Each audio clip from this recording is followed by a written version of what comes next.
art and music. It's so darn quiet. I usually have things on. Okay, now what I need to do is uh uh oh no. Lord, I don't know how to Twitter.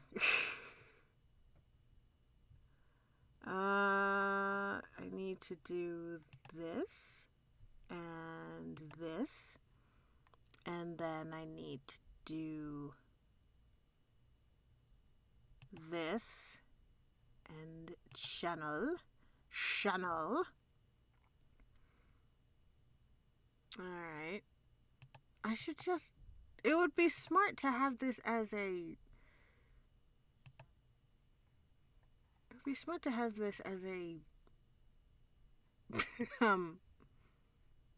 just a link that I can copy and paste. I don't know what's wrong with me. So I'm a freak, yeah. Okay.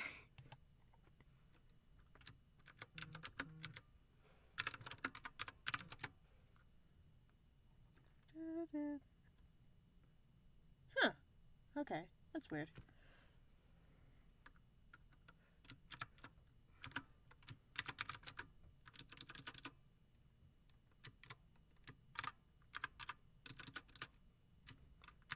I can't spell. Hello, Fenrir! Hello! Welcome back. I am currently trying to Twitter. There we go. Okay. I can do this. Hold on. It's also like unreasonably quiet because I can't start the game yet because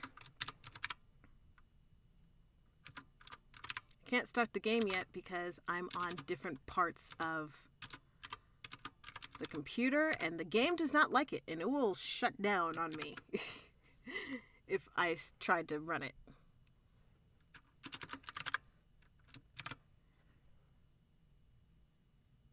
And nope, that's wrong.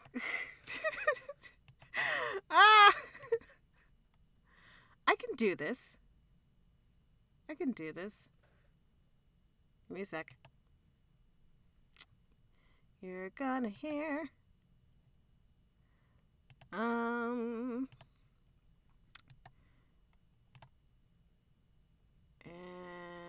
boop. Okay. There. Okay, now I'm leaving. Goodbye, Twitter. There we go.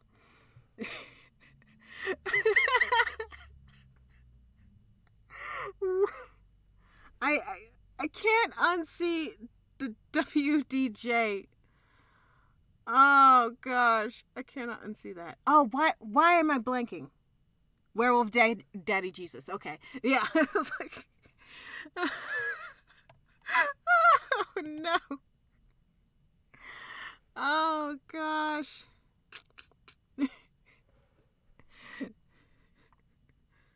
Oh, we all need to do daddy breathing now. Oh gosh. He's too powerful. There's so many like bad things in my head. I cannot. No, we're getting into the game. No. Oh no.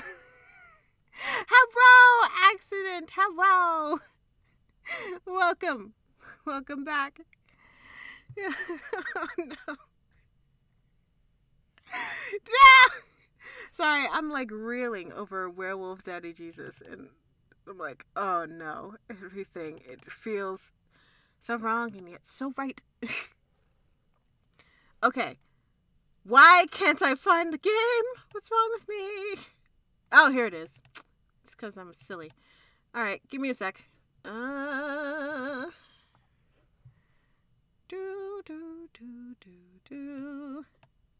on the game. Go over here to this screen. Exit out of this. Please don't crash. Please don't crash. There you go. That is a good sound.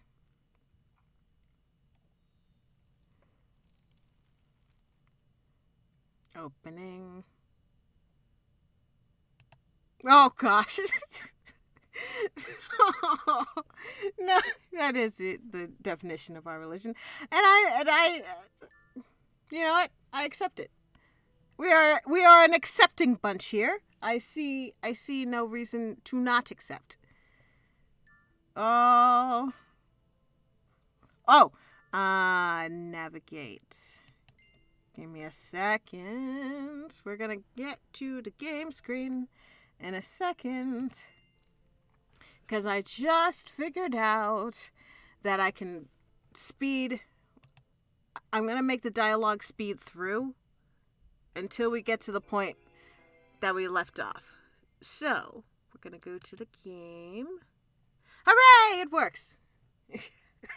Okay, so now we are beginning because, I got to the slight, quarter of this episode, possibly, but essentially we are now going to the fireworks festival with Jamie. We're gonna hit speed run until we get to the point of so we're at the festival and we're gonna speed through this because it gets long. So I figured out that auto means this. Don't worry, accident, you're good. I hope you're okay though, but I understand if you disappear for a bit, but hope you're okay. Okay, so we're gonna hit auto and it's gonna go through most of this dialogue. Essentially what is happening, I'm gonna tell everybody what's happening, but essentially what is happening is, she runs into this dude, and then it's like, oh, shoot, oh no, oh gosh. And he walks away, but it's fine. And then we come up to Jamie, yay! Oh yeah, sure thing, accident, no worries. No worries at all. Oh yeah, Daddy Mafia, Daddy Mafia 100%. He might be the next one we romance after Jamie, but right now Jamie is our boy. Our little puppy. And we go to the top of the lookout point to watch the fireworks. And then, who is this but Enix and the green-haired bitch? Because they're coming to watch the fireworks too. And then and then us, Marcel, we're trying so hard to be nice, but then this bitch comes in and is being mean for no good reason, and look, you can see on his face, even he's done with her. It's kind of ridiculous. So now Jamie comes in and goes like, hey guys, what's up? And Enix's like, what the fuck, who is this dude? He is the hottest man right now, alright? Not you, bitch. So this alleviates the whole situation, and they leave. Oh no, now they're squaring up. And it's like, well, what you got? What, you got business with her? Why, you want to start something? Don't start nothing with me because there's no point. You have a girl. So, and then finally she's like, it's time for me to go. I think we should go now. And then they end up leaving. Enix says something like, see you around. And they're like, bye. Go. Hang out with your girl. Oh, Marcel's like, oh, thanks, Jamie. Oh, gosh. I really need your help there. Yeah, I can't stand bullies. Cat boy versus puppy boy. Okay, who would win in that fight? Because that's very hard. I love cat boys and puppy boys. But look at this face. Oh, my gosh. So cute. Puppy boy wins.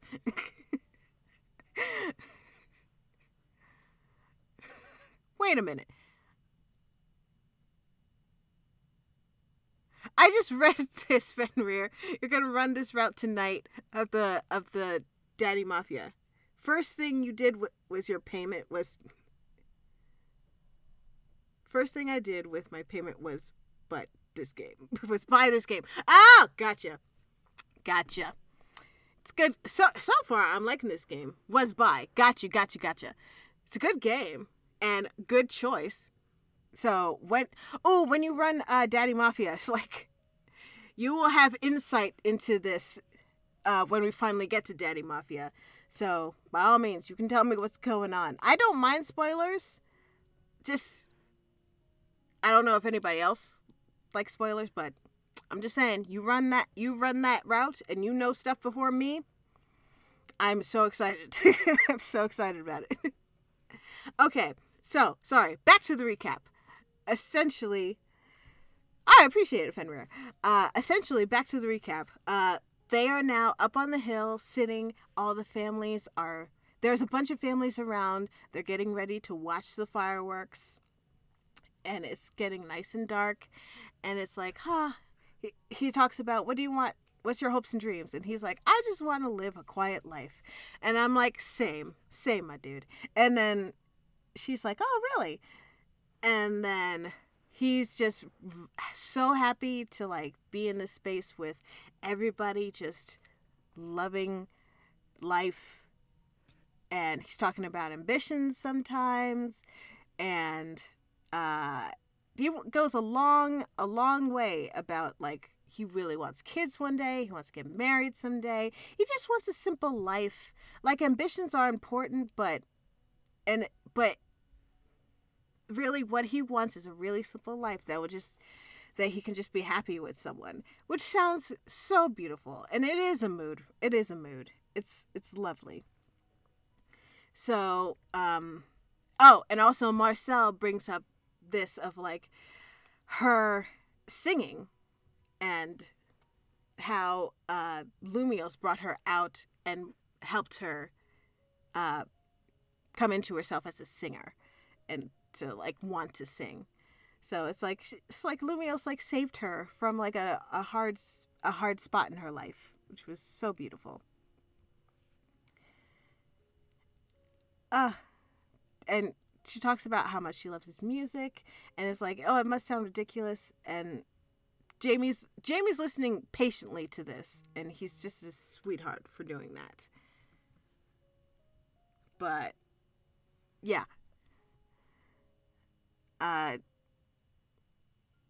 yeah, she got into an accident.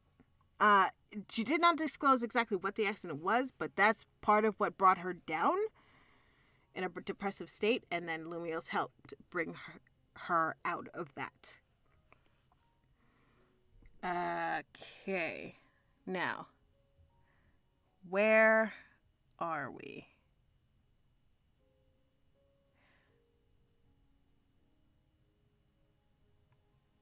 Oh, yeah, he was talking about, like, I'm slightly jealous of Lumios. Like, for someone to make you feel that way, I wish I could do that. And she's like, Jamie, what? And there goes the fireworks. I think we'll go here. I think this is where we will start from here. I think we got through most of that exposition.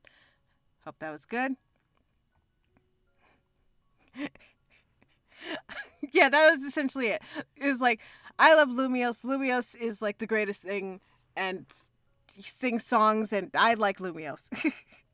But now I think we are caught up enough. So make sure you have water or snack, and do your daddy breathing, because we are gonna get into this.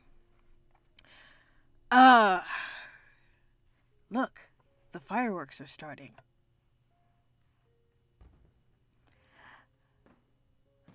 Aw, man, Pringles! Dang, I would love some Pringles! As the colors burst brightly in the night sky, I catch myself glancing over at Jamie over and over again. He now wears an excited grin on his face as people cheer and more explosions begin to unfold. I smile to myself, oblivious to the fact something new is beginning to blossom in my heart. Oh! Something. Oh! She's starting to have feelings for him. Heck yeah! The next day.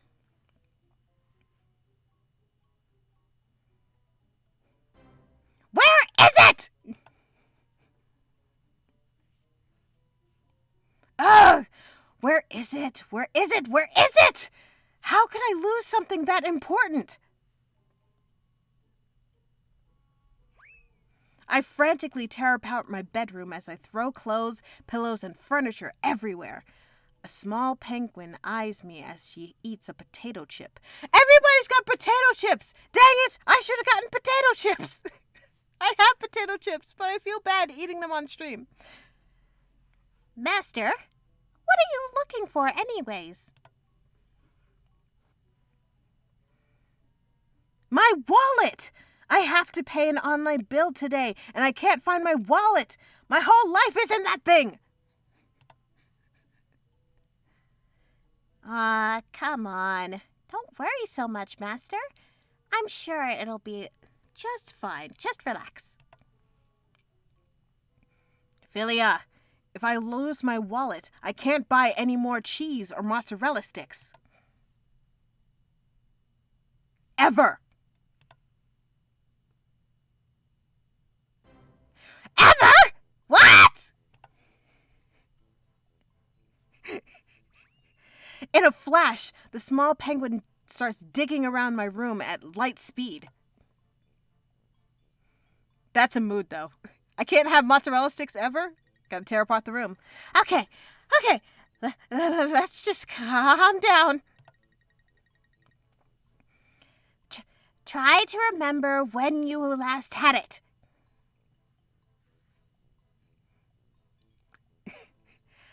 I'm sure I had it with me after the fireworks, but the only place I went to after was... Welcome back, accident. I hope I didn't scream in your ears. The cafe! Again, you may want to turn down your volume for me. Sorry for screaming in your ears, but they keep putting screaming text on here. Okay, so we apparently went to the cafe after the fireworks. Don't know why. Maybe it was to have a late dinner with Jamie. Ooh. I unlocked the door to the empty cafe. I look around my work area and breathe out a huge sigh of relief as I spot my wallet lying on a nearby table. Girl! Oh. You left your wallet here? Oh my gosh, that would freak me out. Phew! Got it. But wow, I didn't think I'd have to come back here on my day off. Just as I'm about to leave, I hear the strumming of a guitar from upstairs, followed by a chorus of meows. What?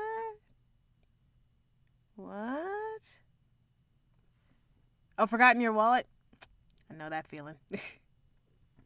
Ooh, look at this room. This room, it looks so comfy. It looks cozy. Jamie strums a melody on his guitar that resembles a vibrant Latin sound. Oh, ooh, ooh.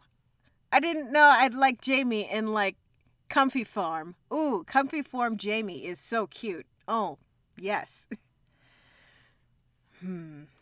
What about something like this? Jamie looks over at Mina from his bed as the small kitten meows defiantly. Then Marcel finds a wig. Oh my gosh, this cat. This cat is so cute. Oh my gosh. What? You don't like that one either? Sheesh. Tough crowd. The sound of his door opening jolts him up as he scampers off his bed. Yasha! Welcome! Whoa, hey, we're closed. How did anyone even... Marcel? I grin sheepishly as I stare at Jamie clad in his simple pajamas. Mina meows happily as she runs over to my feet. Hold on, did we just walk into his apartment? Did we not even knock? Why didn't we knock? Meow.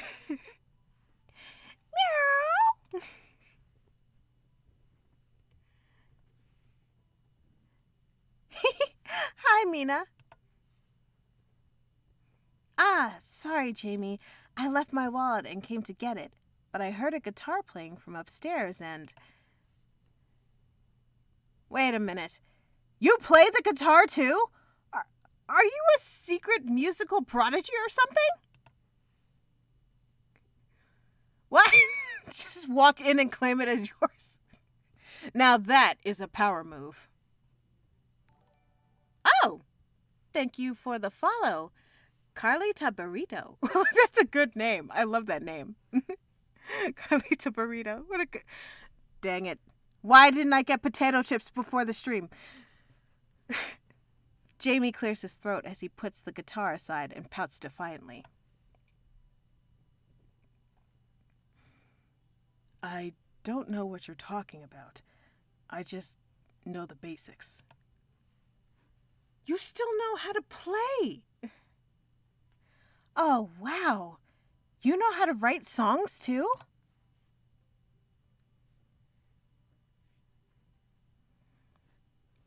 I point a finger over to a notebook on his bed filled with sheet music and lyrics. Jamie immediately closes the notebook and stuffs it in a drawer. Yo, Marcel just coming in like, what's that? You want to find his magazines under his bed, too? Hey. Excuse me, you can't just barge into someone's room like this and start snooping around. I mean, you have a point. Meow. Mina, don't defend her.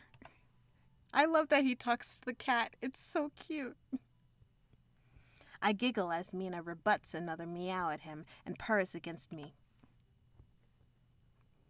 After a few moments, Jamie cracks a smile and begins to clean up the small room.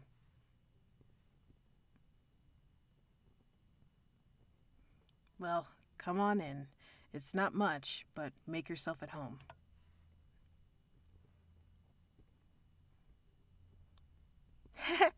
Thanks. Sorry for dropping in unexpectedly. I sit on a chair as Mina happily climbs onto my lap. I look around and spy various musical posters and instrument cases laying around the floor.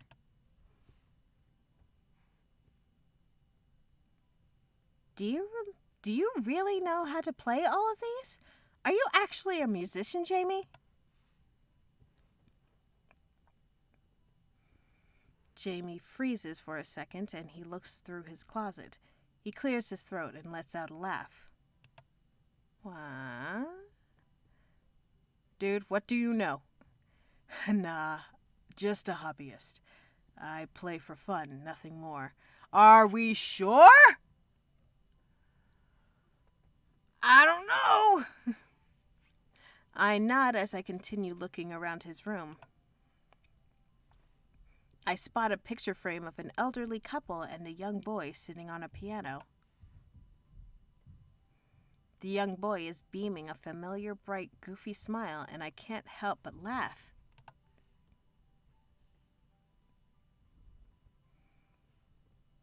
Were your grandparents musicians?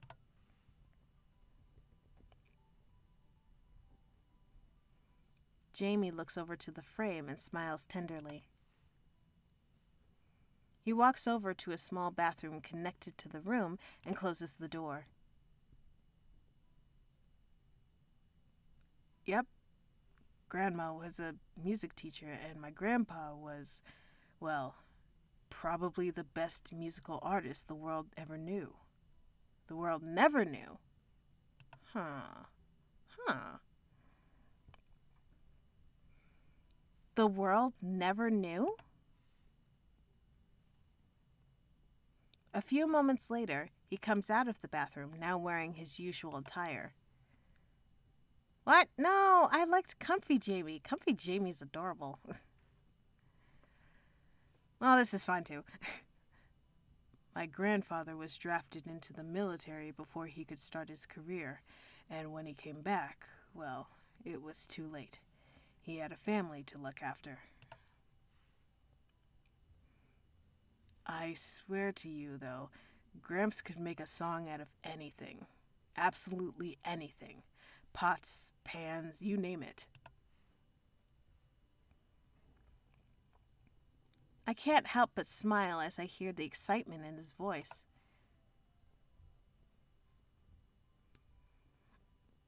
What about your parents? Were they musicians too?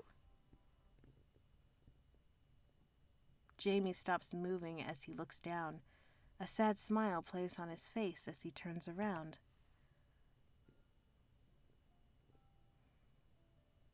I can't really say. I never knew them. They passed when I was a baby, and my grandparents raised me instead. I don't have any siblings either. Wow. My heart sinks as I watch him. Mina meows sadly as she hops off me and crawls over to Jamie. He picks her up and pets her as she purrs against him.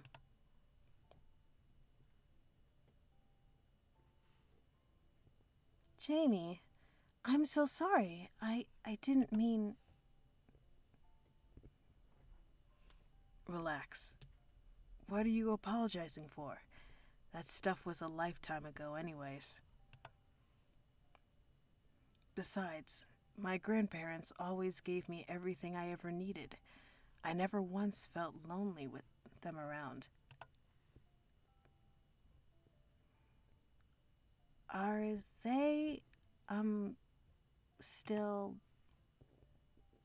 Nah, they're not around anymore either. Oh. The big man in the sky needed his best angels back. I get it. Man, I sure do miss them, though. Jamie. What should I do?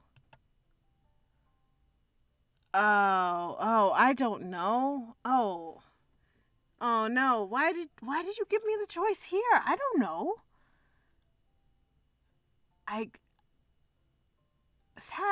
Oh.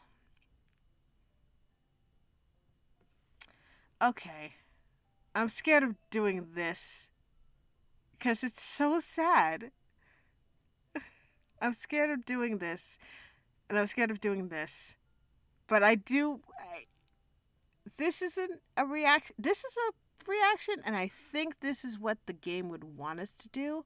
We'll find out, because sometimes this game leads us to a specific choice. So we're going to go with Hug Jamie.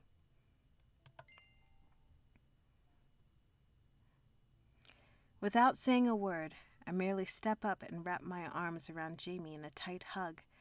I can feel him stiffen under me for a few seconds before he steps back. Oh, shoot. Oh, I did something wrong. What? Marcel, what's with you all of a sudden? Oh, shoot. Dang it, I fucked up. Oh, you're not alone, okay?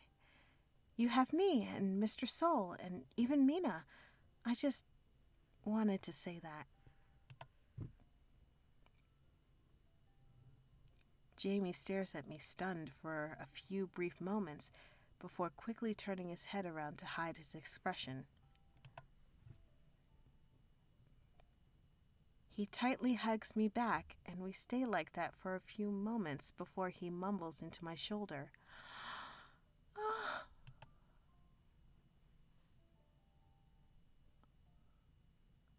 Thank you. It's still a sensitive topic for me, so I really appreciate it. Oh. good. Oh. Anytime, Jamie. I'm here for you. Yeah. Good. You accept the hug. Eventually, we separate as Jamie clears his throat and smiles.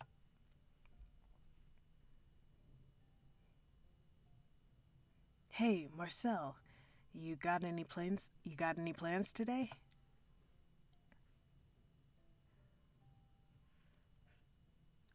Well, not really. Cool. Want to grab lunch together or something? Yes! Sorry, that was loud. You know, since you invaded my man cave and all. Oh, yeah. Sorry. That was just like burst into the room. Going like, hey. I can't help but giggle as I nod. So cute. Sure, Jamie. Let's go. My treat today. I'll take you somewhere super yummy. Oh, now I'm really excited. Let's go already. Yay! Okay, that was a good interaction. Okay. Hey, now we're going out to lunch together. This is good. Episode 6. Tragedy in C sharp. Oh dear. Tragedy? What? No. It's supposed to be good things. Oh dear. Oh dear. Loading screen. Stop it. Go faster. Hello, Gotham Oracle. Welcome back. Hello. Oh, stuff is happening. A few hours later. I don't want tragedy. Jamie and I laughed together as we walked down the streets of town. After grabbing burgers for lunch, we spent the day exploring different shops and telling each other all sorts of stories. Aw, how nice! Thank you for passing on that message, Gotham. I'm so glad that Daedal sends her love. That's so nice of her. Aw, that's so nice. Oh, why are y'all so nice? Oh my gosh. I laugh harder as Jamie continues his crazy story regarding a particular concert master he once saw on TV. He makes an exaggerated face, impersonating the man, and I can only bring my hands to my cheeks.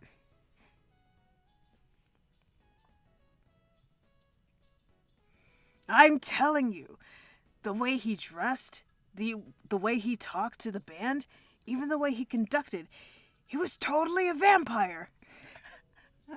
We've come across that before. Oh man, now that I think about it, he even asked to not have the spotlight directly on him the whole concert. Holy crap. Marcel, let's buy some garlic on the way home, okay? I'm not good with scary stuff. Oh, so cute.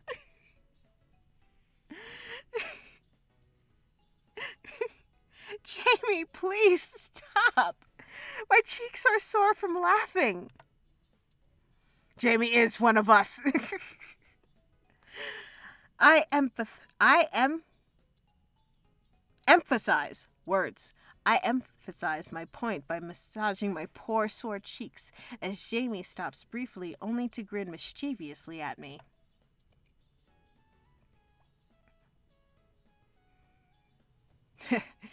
Now that you mention it, they do look kind of puffy.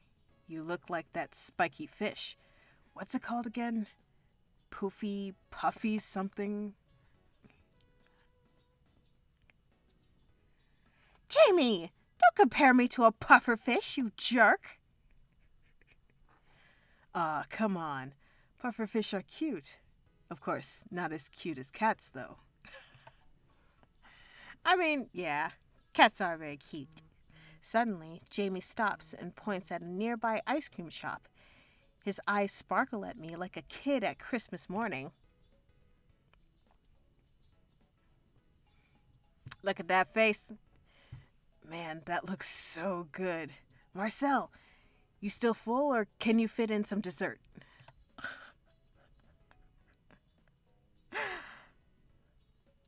What should I say? Obviously get dessert.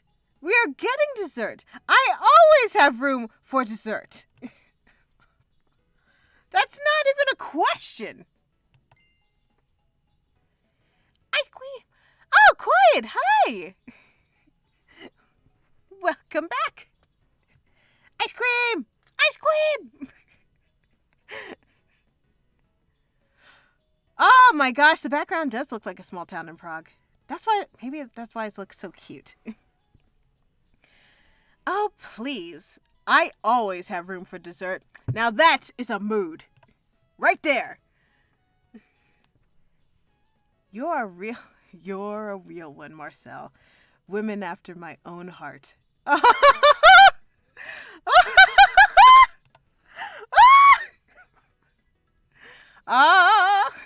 The flirting is happening. As we entered the ice cream shop, an overwhelming feeling of happiness wells up within me.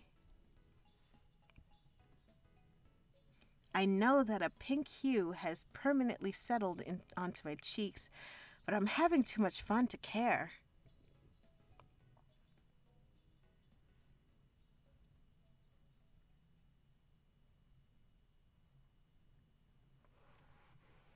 Oh, what a pretty background. This is so pretty. Oh, and floating petals. Oh, stop. This is too pretty. After picking up some ice cream cones, we stopped by a nearby park to eat them. Does anyone have... It's sakura season now, isn't it? Oh, dear. Is it cherry blossom season? I gotta get to the park so I don't miss it. Man, this is so good. Nothing really beats ice cream. He is so precious. Oh my gosh. I can't help but giggle as I shake my head at him.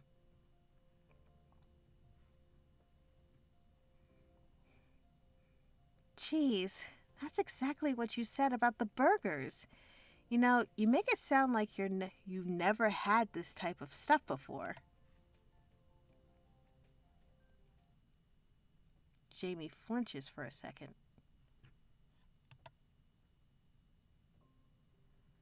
I swear I see a sad glint in his expression, but it's gone almost immediately as he shoots me a sheepish grin. Hey, why not Jay? Welcome. Welcome back. Oh, don't worry. You're good. You've made it to the part where it's getting really cute. Our main character and our main squeeze, they're starting to flirt, and now it's at this point, she said, you act like you've never had this stuff before, and there's a glint of like, he was sad, but then it's gone, so maybe he hasn't had this stuff before. So now the theory happens again where it's like he is possibly Lumiose. Because Lumiose wouldn't get to do things like have burgers and eat ice cream. You have to be a very strict, regimented diet when you are an idol. So, I don't know. But it makes me sad because this cute boy, I don't want him to be sad. Do I? Nah, I just was on a strict diet before. I knew it. It makes me appreciate the freedom of eating whatever I want now. I knew it. I called it. I'm telling you.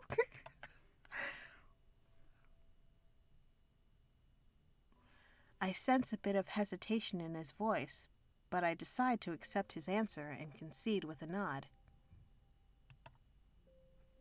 Ooh, ice cream cake. Oh, ice cream cake is so darn good. Oh, I love a good ice cream cake. But then, can't you just have both ice cream and ice cream cake?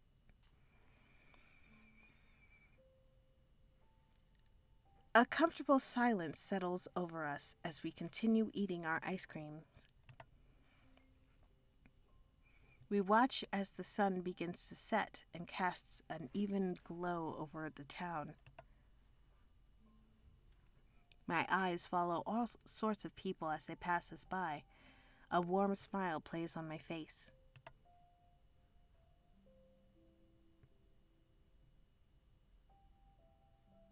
Do you like people watching, Marcel? I love people watching. I am a weirdo. I love people watching because people are fascinating. That is such a weird answer. Yeah, it's fun. Seeing all sorts of people from different walks of life just pass each other by, I can't help but wonder what type of life they're living. When I was younger, I pretended each person was a song, and I would try to figure out what melody they would play based on how they walked or dressed. Oh, that's cute. Now that I say it out loud, though, it sounds a little weird, right? Honey, we all weird, alright? We all weird. We fly that freak flag. That freak flag.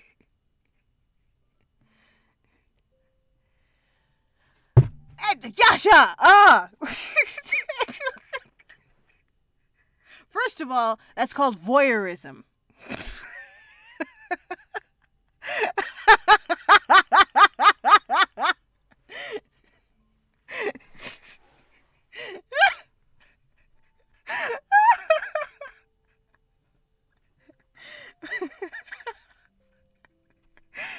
Oh, no.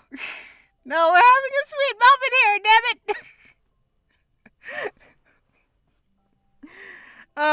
No, you know what? We all weirdos, okay? We all weirdos. we we are all weirdos here.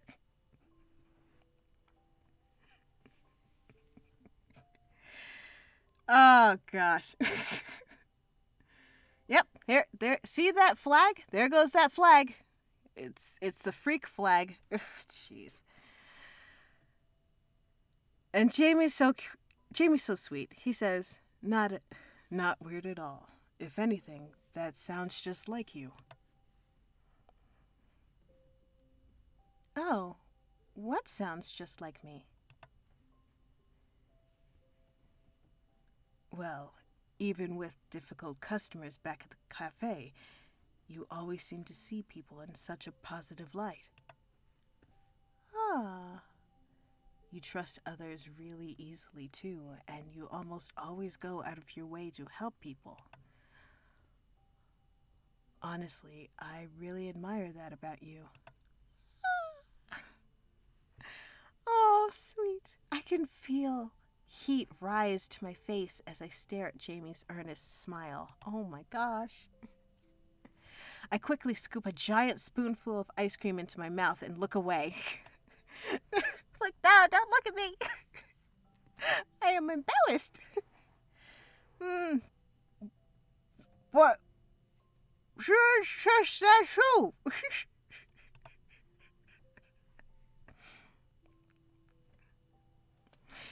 Jamie smiles sadly as he grabs a napkin and he reaches over to wipe cream off the corner of my lip. Ah! Oh my gosh.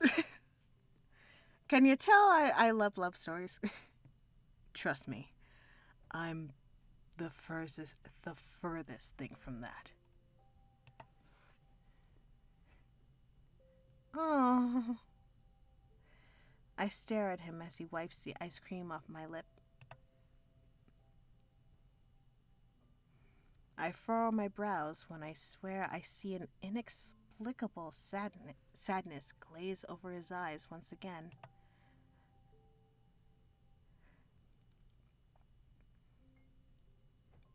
Jamie?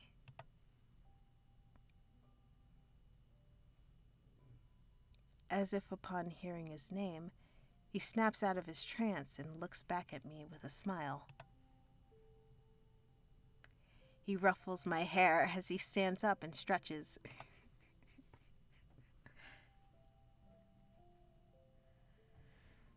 Man, that was good stuff. I feel like I can run a whole marathon or something. After ice cream? Come on, Marcel. Let's start heading back before it gets any darker. I stare at Jamie's back for a few seconds as he walks on ahead. For some reason, it feels as if he's hiding something, but I dismiss the thought quickly as I run to catch up with him.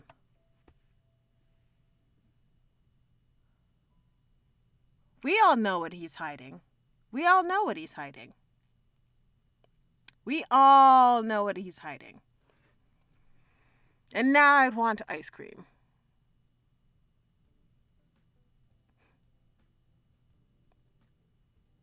I saw something about Fudgy the Whale in chat, and now I'm thinking of ice cream cake. A smooth jazz melody wafts through the evening air as Jamie and I chat casually. We look forward to seeing a middle-aged man's... We look forward to see a middle-aged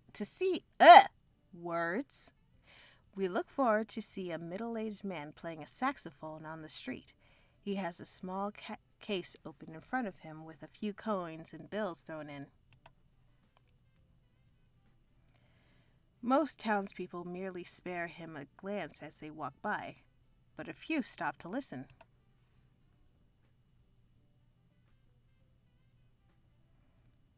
Oh, it's a street performer. How cool! We don't get those too often around here.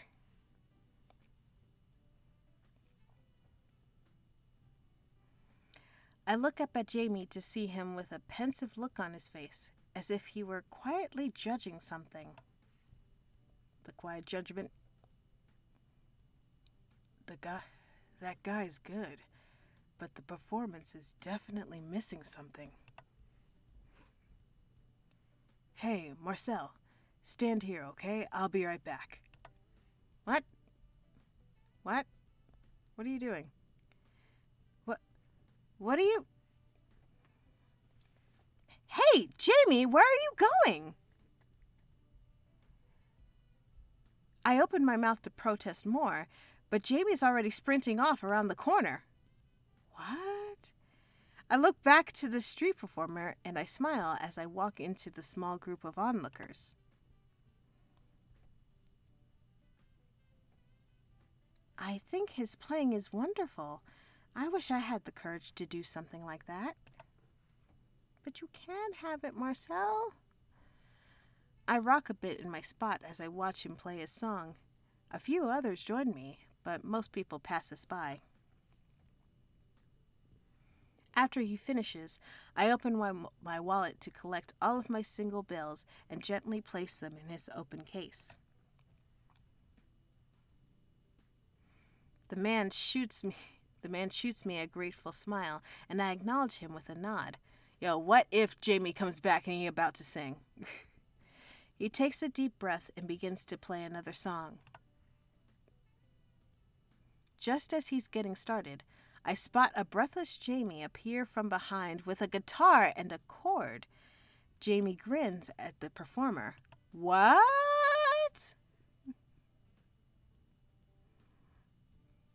Mind if I join in? What? He coming in? What? The performer smiles and scoots over. The small crowd cheers as Jamie plugs the guitar into the speaker. Jamie looks up at me and he winks before he looks over to the performer.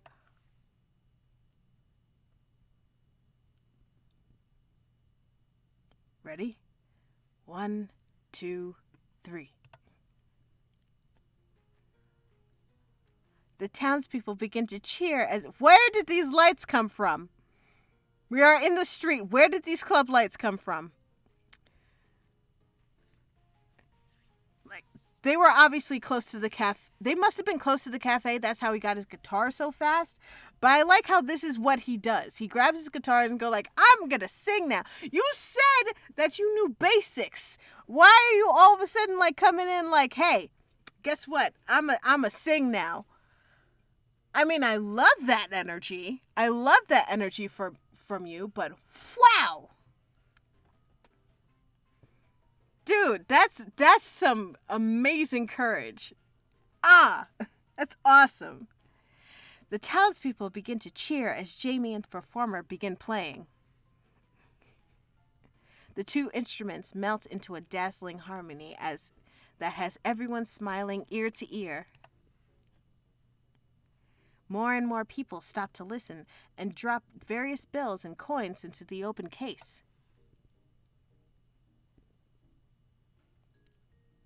Whoa, they're so good! This is awesome! Yo, who is that guy on the guitar? He's totally wicked! I look around in surprise to see the once small crowd has now turned into quite a large one. Is Jamie magic? As the song picks up, people begin cheering louder. As the song picks up, people begin cheering louder. A huge smile plays on my face as I watch Jamie move his head to the beat. How are they playing a song together? They just met. How is this working? I know this is like a story, but the logistics make no sense to me. This is so anime. He looks like he's having the time of his life up there. I can't help but want to cheer him on. Woo! Go, Jamie, go! That's my boyfriend up there.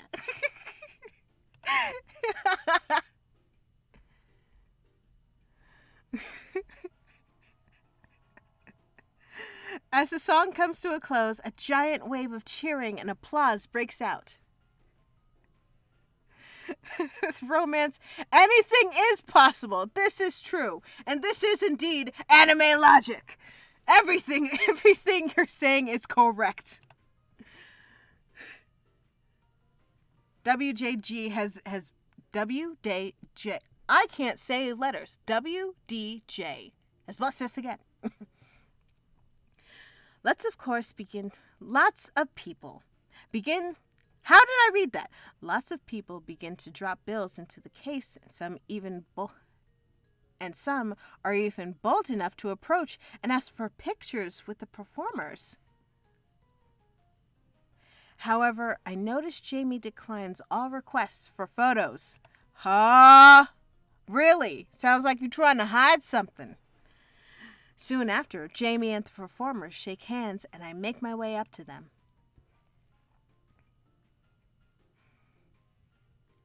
Thank you, man. You are crazy good with that guitar, brother.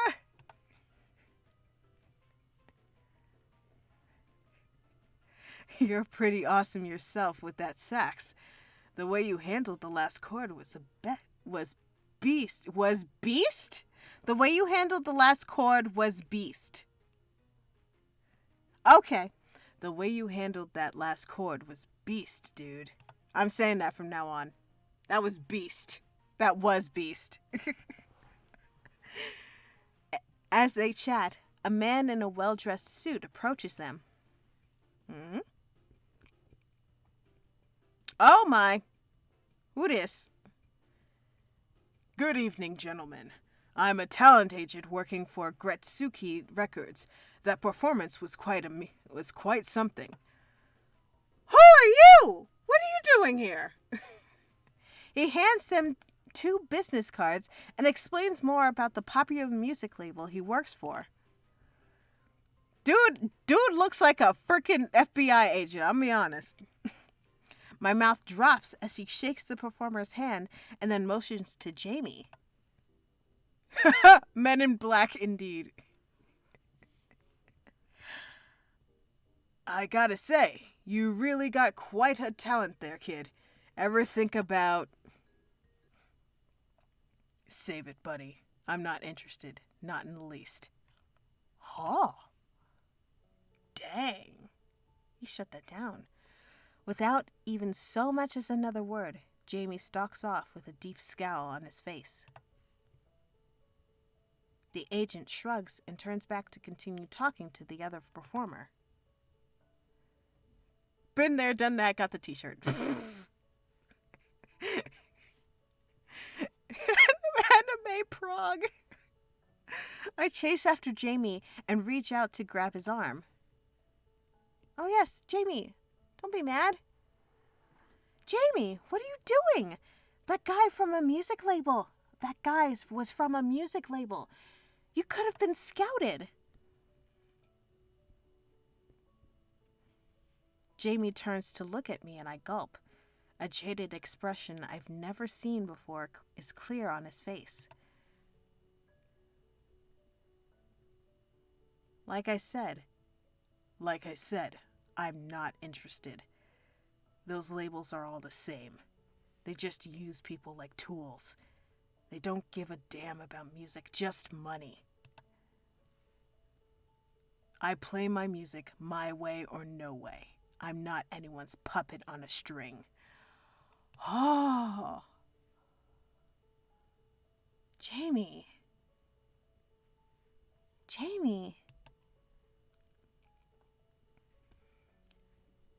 Without a word, Jamie continues treading toward the cafe, and I can't do much but trail after him. Oh, wow. Okay, if that is not a clear indication that he is actually Lumiose, I don't know what is. I'm going to be honest with you. I'm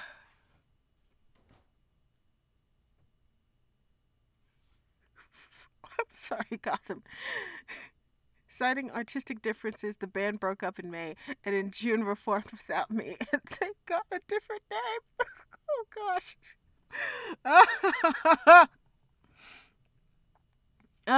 Okay. As Jamie bursts into the cafe, I rush in after him.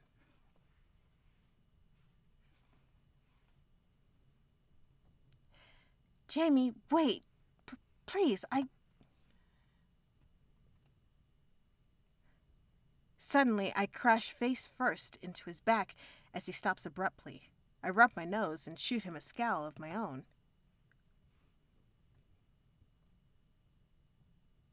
Ow! Hey! Why'd you stop in the middle of... Jamie's eyes are wide open and his complexion is pale as I follow his line of sight forward. What?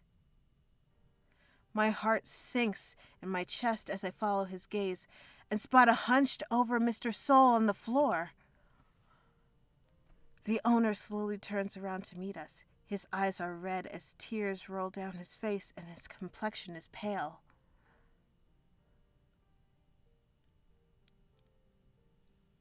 Hello, you two. Jamie and I rush over to him as we help him up.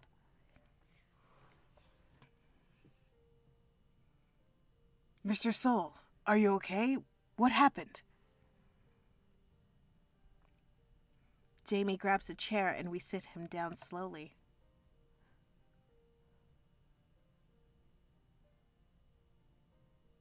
Oh, I'm fine.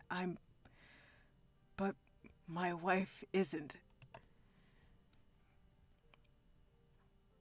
I swallow hard as more tears brim in the old man's eyes. Jamie kneels down to meet his gaze. Mr. Soul, what's going on? Tell us, please. We're here to help in any way we can. Mr. Soul places a trembling hand on Jamie's shoulder and he shakes his head sadly. I truly wish it was that simple, my boy. The lump in my throat feels heavy as I take in Mr. Soul's weak, weary demeanor. He begins to explain the situation to the best of his abilities. My wife, she collapsed yesterday after the fireworks. The doctors said they found a tumor in her heart. They said she needs major surgery, and quickly. I can't afford it with just the savings we have, so I'm afraid that I might have to close the cafe down soon. Tears spring into my eyes as I cover my mouth with my hands. I can see Jamie's face grow pale as Mr. Soul continues speaking.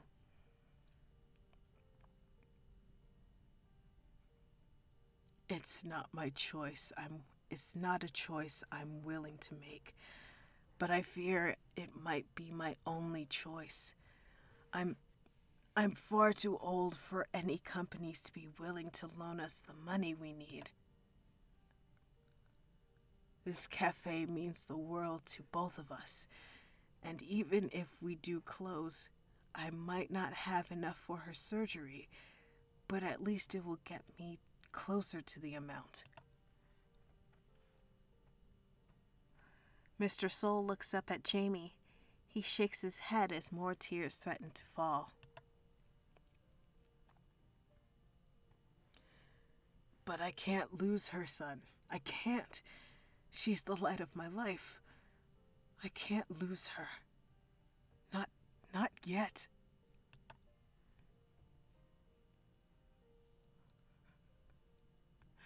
Mr. Soul. I stifle a soft sob as I feel my own heart beginning to break. Jamie places his guitar on the floor and wraps Mr. Soul into a strong embrace as the old man quietly cries. After a few seconds, I watch Jamie wipe his eyes and kneel down in front of Mr. Soul.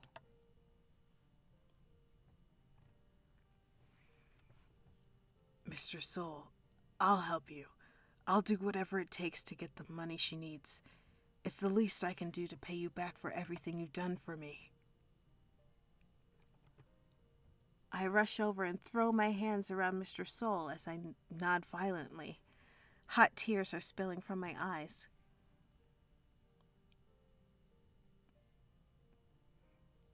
As will I. I'll give you as much as I possibly can. I mean it. Mr. Soul shakes his head and he manages a sad smile as he grabs each of our hands.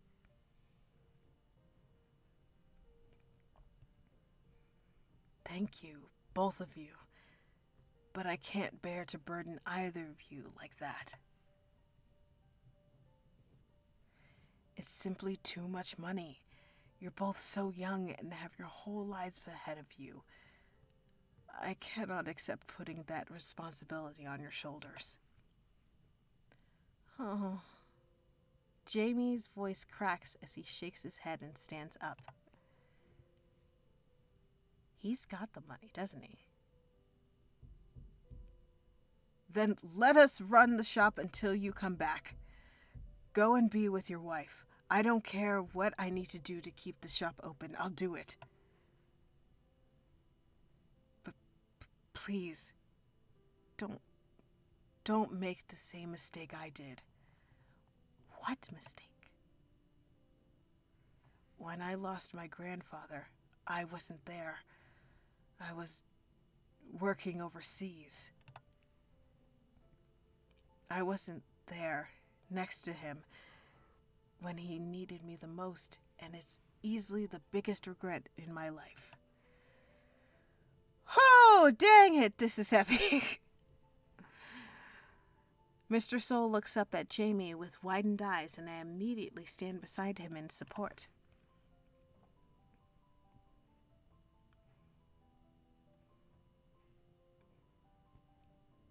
He's right, Mr. Soul. There's nothing in the world There is nothing in this world that's more important right now than your wife. Go to her. She needs you now more than ever. Don't worry about the cafe. We'll run it while you're away. Let us help. This is the anime drama. Like, all of a sudden, you just smacked us with drama. We were having fun and joking and laughing, and then, guess what? Drama! If you won't take our money, then we'll come up with a plan to help raise the money. We definitely will. From the corner of my eye, I can feel Jamie's look of appreciation. I keep my eyes focused on Mr. Soul, hoping our words will get through to him. After a few moments, he stands up and cracks a small but genuine smile. He grabs us both and pulls us into a tight hug. Oh, hugs from Soul Sanders. Thank you so much, both of you. You two are like grandchildren to me, and I couldn't be more proud of you both. Drama! Jamie shakes his head. I watch him smile kindly in response to those words. No, Mr. Soul, we are family. Our blood may not be the same, but our hearts couldn't be more connected. Oh, my heart. Oh, my heart. It burns. My heart, it burns. I wipe my tears, and I can't help but smile at the poignant turn of events. Mr. Soul grabs his coat, motions towards the door, and looks back to us one more time.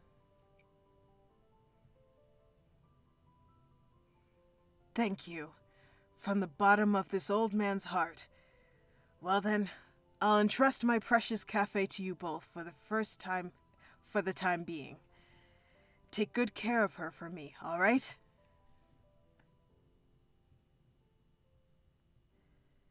We won't let you down.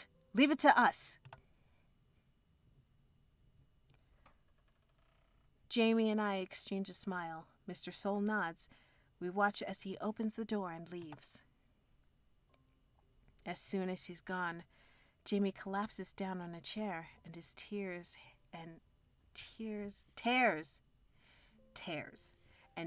his hands through his hair.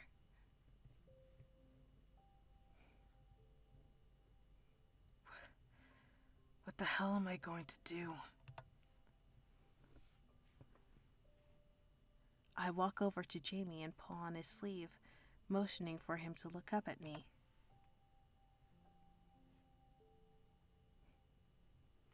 Hey, you're not alone. We're in this together, right? Marcel, you don't understand. Mr. Soul and his wife are the closest thing I have left in this world to a family anymore. What? They took me in when I had nothing and helped me without asking for a single thing in return. I have to help them. I have to do something, even if it means... Jamie's voice trails off. A pained look appears in his eyes. He shakes his head, and I can infer what he's getting at.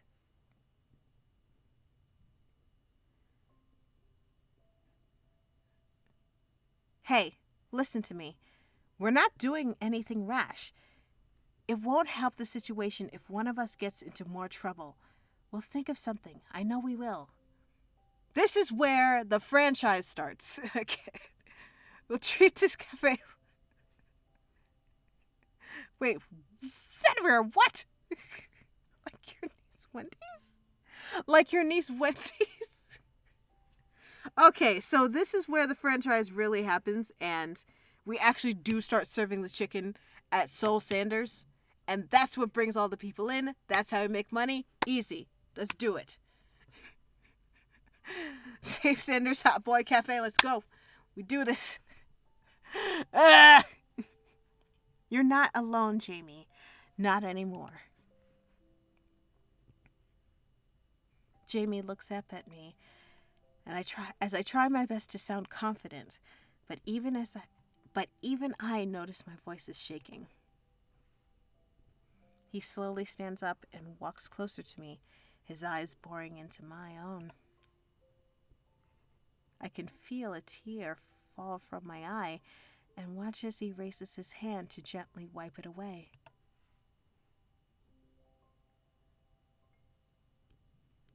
You're right. We will. Thank you.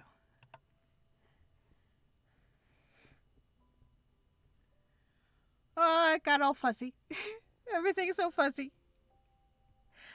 Oh, the anime sparkles.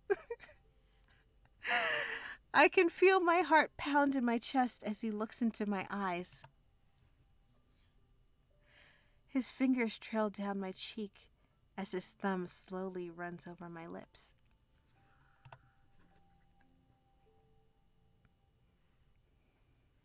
Ah!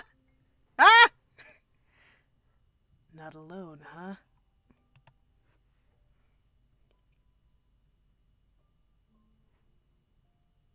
Not anymore.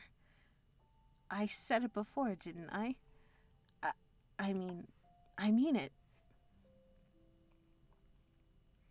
My voice comes out in almost a whisper, but he smiles to himself.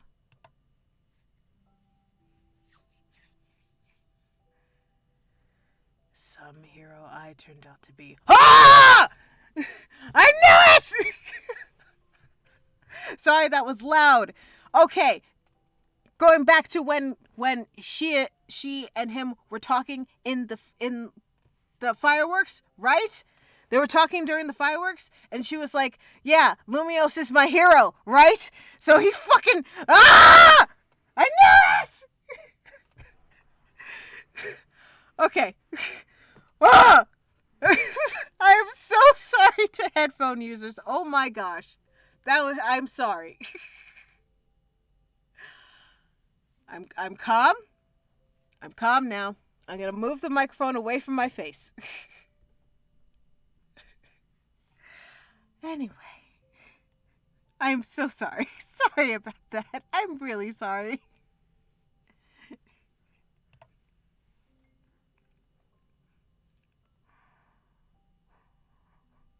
What? I couldn't hear you.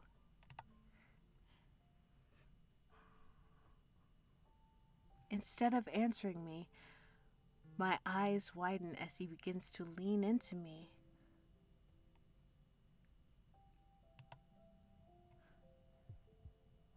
My heart starts beating so loudly I can hear it in my ears.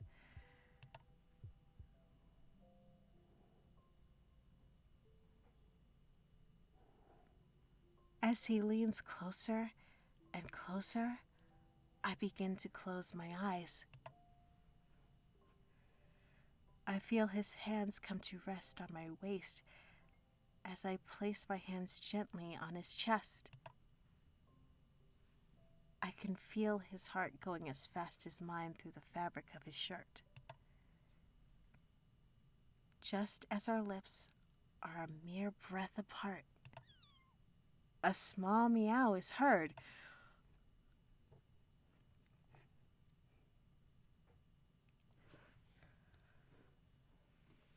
Do not tell me this cat just cat blocked me. We indeed got cat blocked. I'm trying so hard to keep my cool right now because I want to yell and scream because we were so close. We were so close to the kiss. We were right there. Right there. Right there. And then, boom. That, ha. Okay. We're fine. We're fine. I'm not gonna yell. It's fine.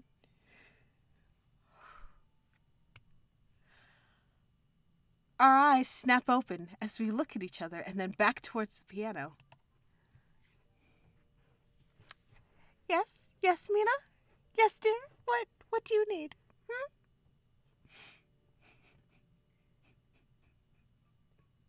I can be your hero, baby. I can take away the pain. Cat, I love you. But oh my gosh! Do I want to yeet you so far out the window? No, I will never do that. I would never do that. Never, never, never. I love cats. I love cats. I love you. I love you, Mina.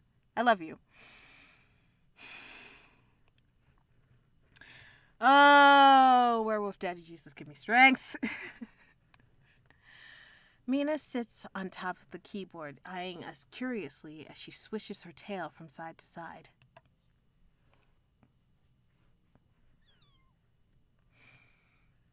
Meow?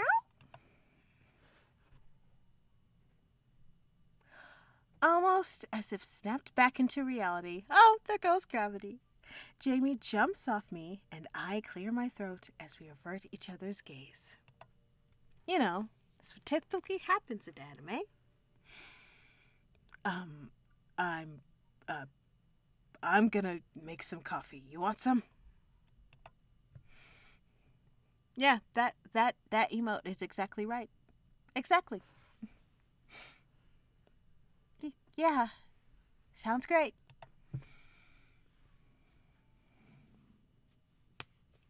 I slowly peer back as I watch him head through the kitchen doors. I let out a huge sigh of relief. Wow, you're sighing relief? I'm about to be so angry. Meow. By the way, Mina, I meant that as a joke. It was a joke. I'm not yeeting you anywhere. You're adorable. I love you. If anything, I'm yeeting myself out the window. That's what I'm doing.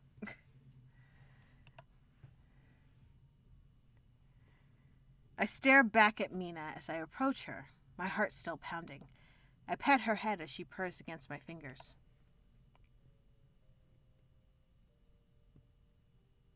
I can't tell if I'm grateful for or disappointed in you, Missy.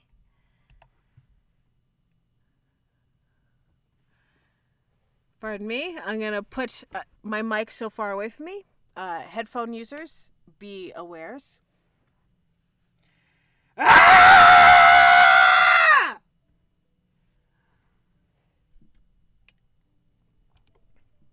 Okay, I'm better now.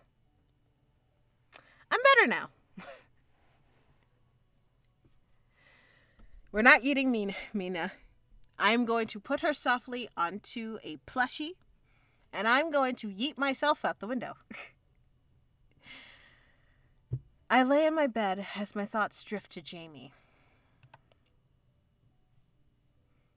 I can feel my face flush as I grab a pillow and smack myself with it in an attempt to clear the image of his perfectly sculpted lips out of my mind. I'm trying to do the daddy breathing. I'm trying! Cat's going cat block. You idiot! Now's not the time to be thinking that sort of stuff. You got a bigger problem on your hands. That's a mood right there. Is Master having 30 thoughts about Mr. Jamie again? Now you, I might... No, I won't eat you. You're fine. I jolt upright as I see Philia munching leisurely on a bag of snacks while zooming into my face.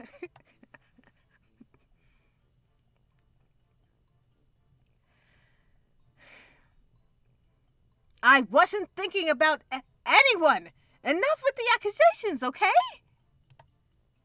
Shut up, Pengu! And you, where have you been all this time? I looked everywhere for you since I got home. Philia's eyes sparkle as she pulls out a recipe book from behind her. Ah, Tonks! Welcome back! I I'm glad. I hope you missed the scream I did because, gosh, I was loud. That's because Philia was studying. Did you know there's different ways to prepare mozzarella sticks? Look at this picture. They're blocks. Blocks! Squishmallow? What's a squishmallow? It sounds cute. Honestly, I wish I had a squishable of Philia because Philia is really cute. I shoot Philia a look as she hands me a cookbook. You came in at the idiot part. Great. You came in when I was saying I was an idiot. Fantastic. I relent and pat small words. I relent and pat the small penguin's head as she eagerly continues to show me different photos of fried cheese recipes.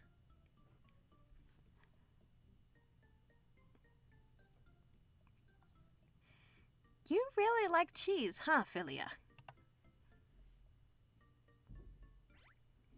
Of course!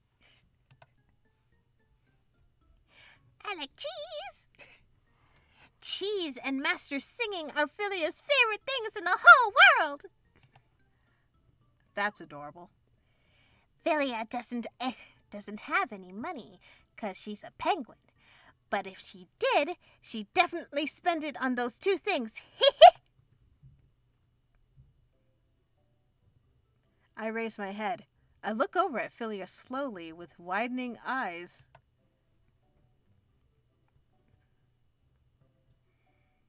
Wait, Philia, say that again? What? About how much I love cheese? No, the next part. Oh, well, just that if Philia had any money, she'd happily spend it on cheese and to hear Master sing again. My jaw drops slightly as the wheels in my head begin to turn. I jump off my bed and begin to pace around my room.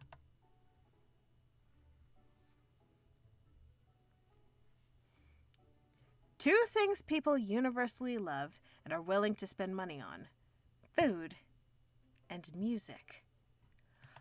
Oh, Marcel's hatching a plan. Marcel's got a plan. Master? Did Philia say something wrong? I look over at Philia, and I can't help but beam a giant smile as I grab the small penguin and bring her into a tight hug.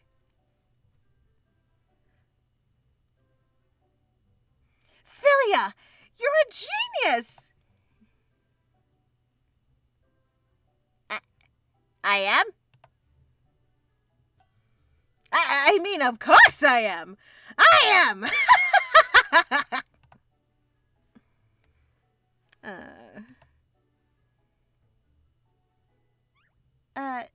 Why am I a genius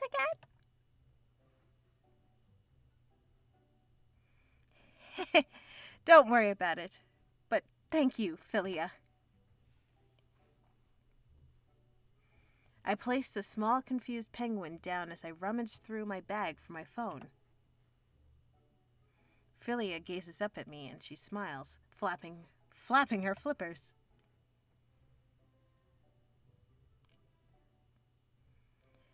Well, Philia doesn't really know what she did, but if Master is happy, Philia's happy too. I shoot Philia a warm smile before I dial a number. The phone rings and I take a deep breath.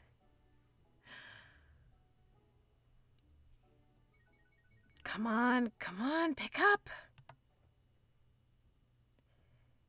Hello? Marcel, is everything okay? Jamie! I have an idea!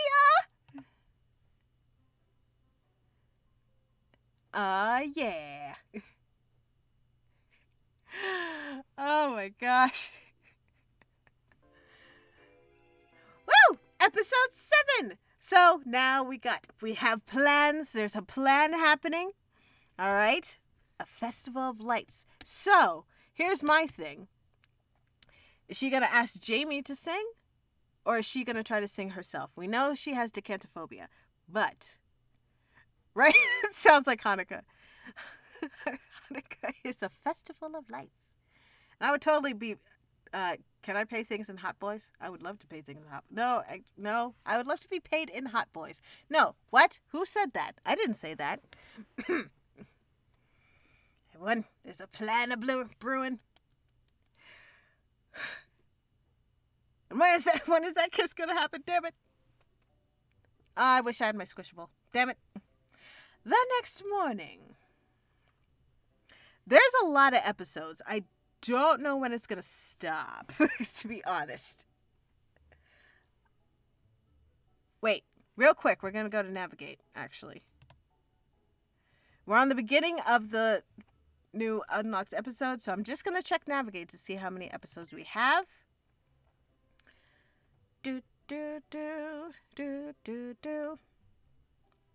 So we unlocked episode 7, 8, 9, 10, 11, 12, 13, 14, 15 episodes. Okay. All right. Cool. Then we got a ways to go. Festival of Lights. Actually, good point. She's gonna get him to sing. Antics ensue because it's an anime, and then she's gonna sing. Hot boy singing.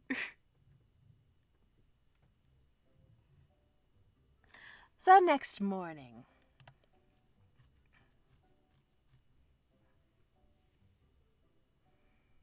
Well, what do you think? An outdoor music festival? Heck yeah, that sounds amazing! Yep, think about it. We can have live music and serve food, and all the proceeds will go to Mr. Soul and his wife. That's a fantastic idea! Yes, do it! I even spoke to some of my music friends at the university, and they offered to perform for free. Ah! Yes! Jamie eyes me carefully, and I can sense his hesitation.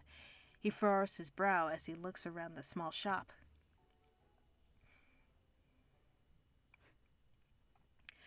Not that it isn't a great idea or anything, but how exactly are we supposed to fit all those people in this tiny cafe?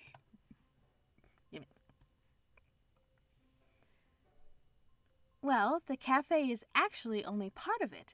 I was considering reaching out to the mayor to ask if we could use the town's whole back plaza as our venue.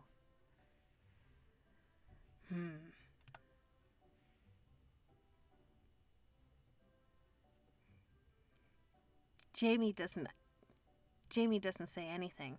He just keeps looking around the shop. I walk around to position myself in his line of sight, trying to convince him.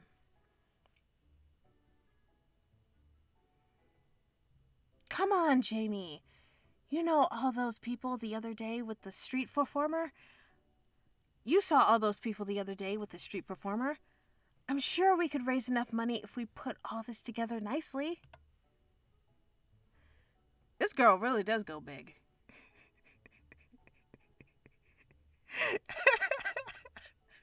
Jamie, oh my gosh, Jamie is a little bit of a himbo. It's like, how do we fit everybody inside? No, honey, we do it outside. That's where festivals usually are.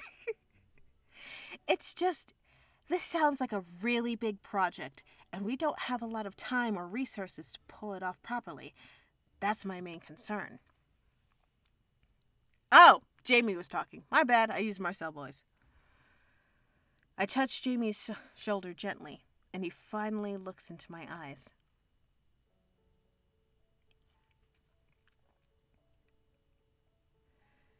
You're right. I get what you're saying. I do. We might be we might be way in over our heads here, but we have to at least try. Oh, if that isn't the mood of this century. Mr. Soul has done so much for both of us, and his cafe means the world to me. I can't let it end like this. Not when I've barely done anything to help. We can do this, Jamie. Or at the very least, we have to try. Jamie's eyes widen as he stares at me, speechless for a few seconds. Eventually, he breaks out into a smile and ruffles my hair.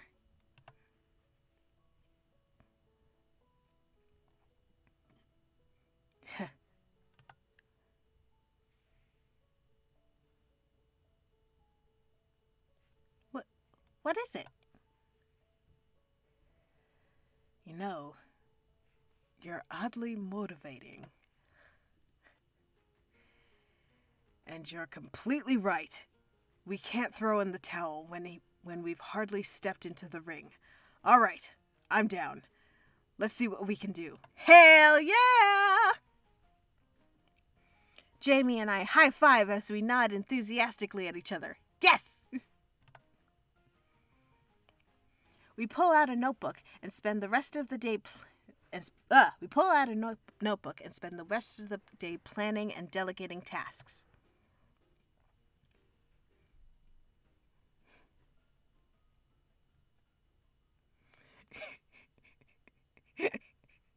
Why is this cafe so small?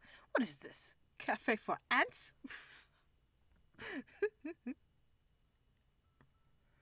A few days later.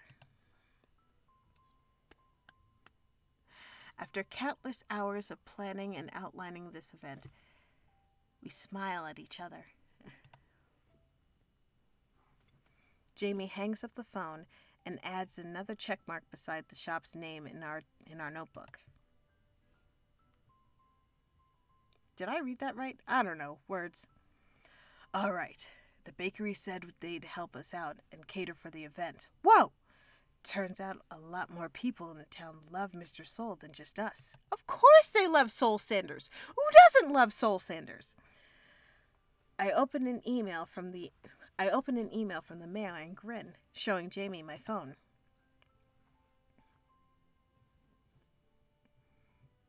The mayor just approved our request for the venue. Yes! Sweet! Now we're talking. I'll take this list of shops and call them tomorrow morning. We should be able to offer a good variety of food at this rate. I watch as Jamie excitedly turns back towards the notebook.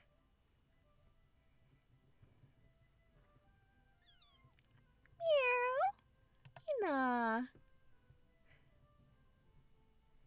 Mina meows from her spot Mina meows from her spot on the piano. I stare at her for a few seconds before I bite my lip.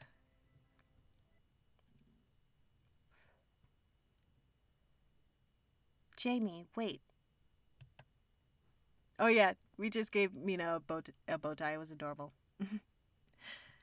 I think we're missing something.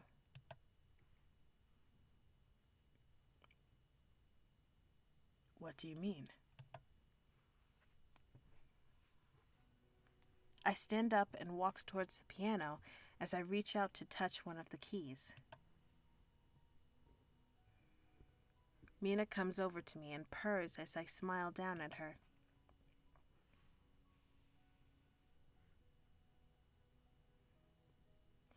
If we really want to pull this off, we need a performance. And I'm not talking about just any old performance. A performance that will excite the crowd more than no-name university students or street performers will. Ouch! Damn, girl. That how you treat your friends? We need a real star for the show.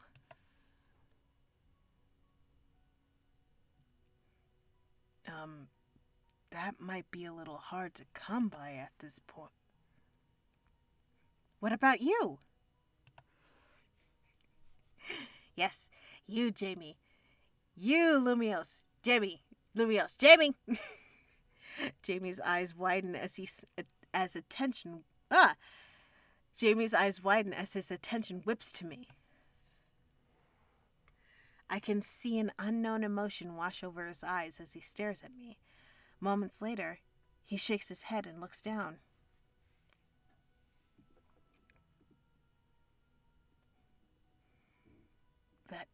That doesn't make any sense, Marcel.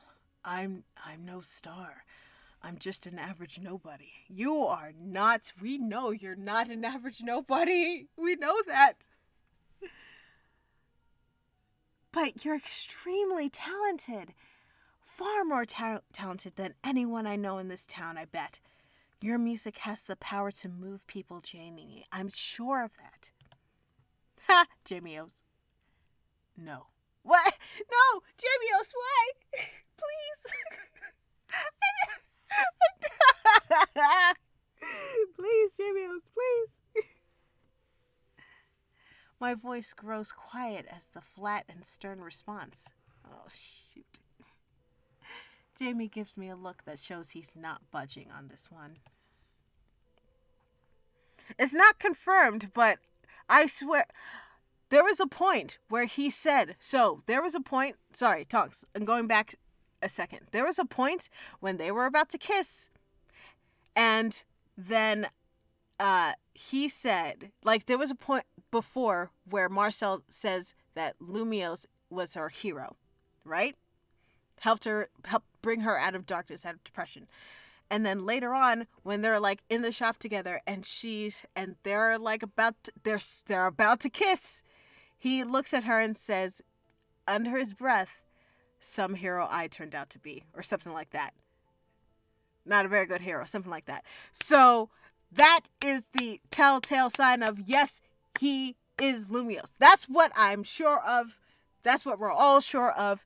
It's confirmed. So, but he is not budging. He will not be Lumios again.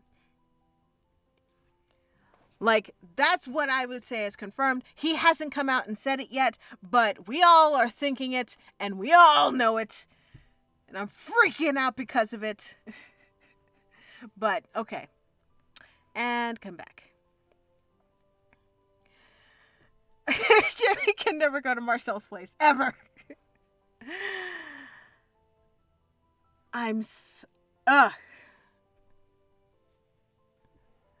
So, if he, let's say anime powers be there. Hello, Obsessed Strawberry.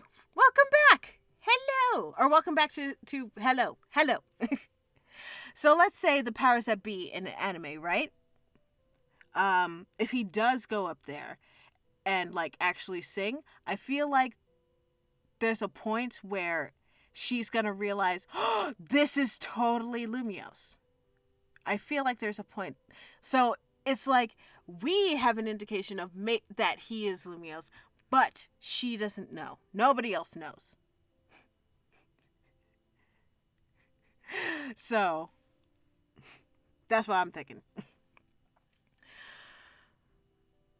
I'm sorry, but this is one thing I can't do.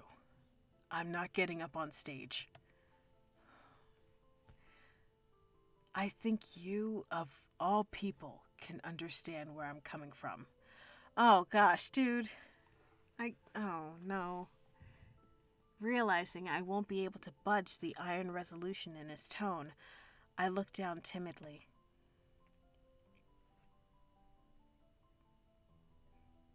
Meow. Oh. Mina meows sadly as she snuggles against my fingers.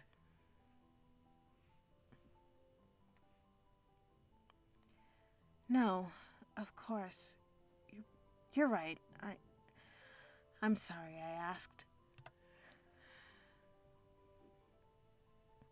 I can hear Jamie sigh before he stands up and puts a hand on my shoulder, making me look up.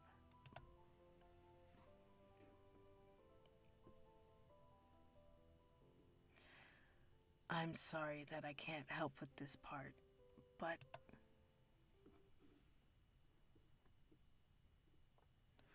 I think I might know someone who can help.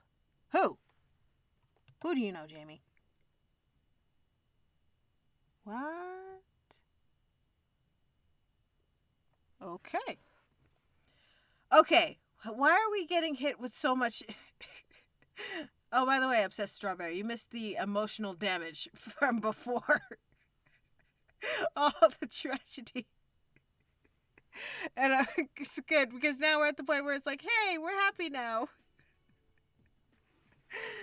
Yeah, so Mr. Soul Sanders, yeah, his wife is not doing well and is needs to get a surgery. He can't afford it. So he was about to close the shop, and we were stepping in with Jamie going like, please don't close the shop. Please don't close the shop. We need to, we will keep the shop running, and we'll figure out a way to make money for the surgery. Ah! I'm sorry, magical... Yo. How... There is definitely a wig, a Lumios wig in her closet somewhere, and she's gonna go like, so, Jamie, yeah, put this on for a second. That's exactly right, Tonks. Magical girl transformation. There's so many animes that would reflect this, and I can't think of a single one, but there's so many of them.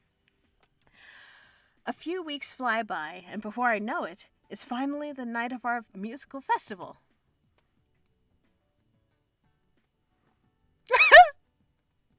Oh, it probably is a Build-A-Bunny. That's so cute. I want this bunny, by the way. If I can't buy it, I'm going to make one. I can feel myself going half crazy as I mentally shake off all of the stuff that needs to be done before the show tonight. Hat on the bunny. I groan as I quickly finish putting on some makeup when I hear my bedroom door open. Is it Pengu?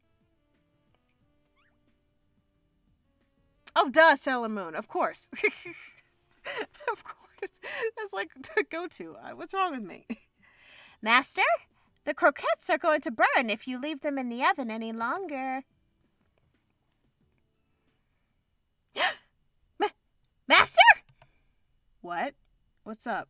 Magical girl! Ah! Look at this girl. Look at her. Oh my gosh, she's adorable. Marcel, you're so cute. Stop it. You are so cute. Oh, oh my gosh. So cute. I can't get over it. She's so cute. Oh, that's a magical girl transformation right there. Bye, Peta.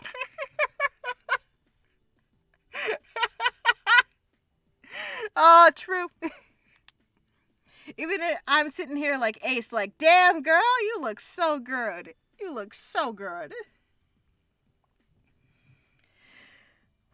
What is it, Philia? Please don't tell me I look weird. You do not look weird. Incoming yelling. You look super cute! I stan a waifu! Philia knows exactly what this is talking about. Philia knows exactly what's up. We all stan the Marcel waifu.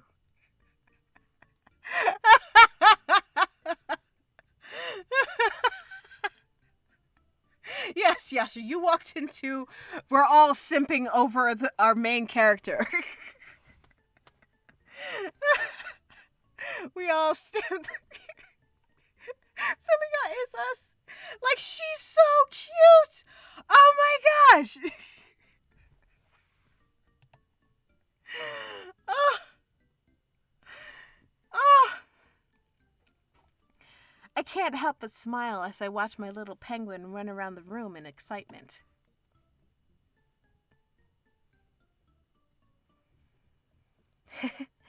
Thank you, Philia. So, I don't look too ridiculous? Stop. You are so cute. Stop it. You are so cute. Come on. You look great. It's almost like you're the star of the show. Or this is all part of your plan to seduce Mr. Jamie. He won't stand a chance, you know. Girl, honey, I don't think anybody would stand a chance. You walked in the room dressed like that. Come on. Everybody's got to look. I'm not trying to seduce anyone. You don't go around saying weird things like that. Jamie and I are just friends, okay? Uh-huh, sure. Friends with benefits? Philia. Our spirit animal right here. Philia!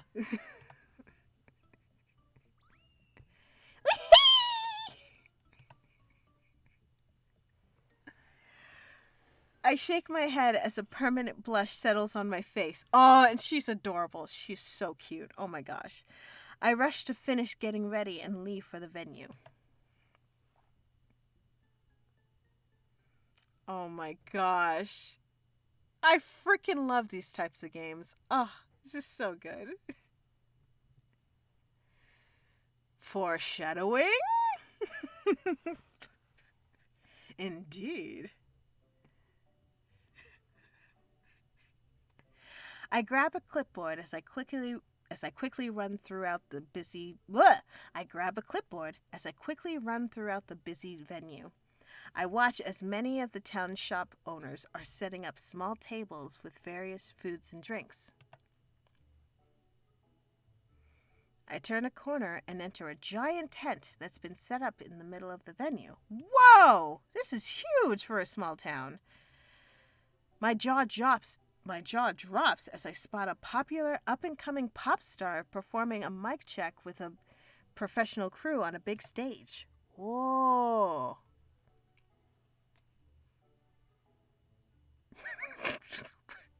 What in the heck? I just looked at chat. What the heck is happening? Did I see like friends with butts? But then all your friends... No, I'm not dissecting this. Oh, holy crap! She's actually showed up. I had half a mind to think she wouldn't. Oh, who's this? Damn. She looked good. Alright, guys. Let's run through it one more time.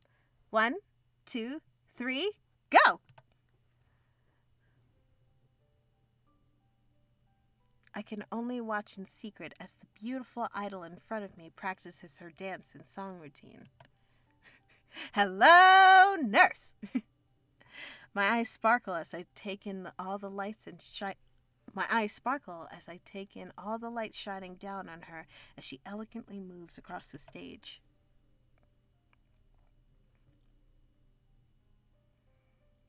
Wow, what a stage performance. She's amazing. If only I could.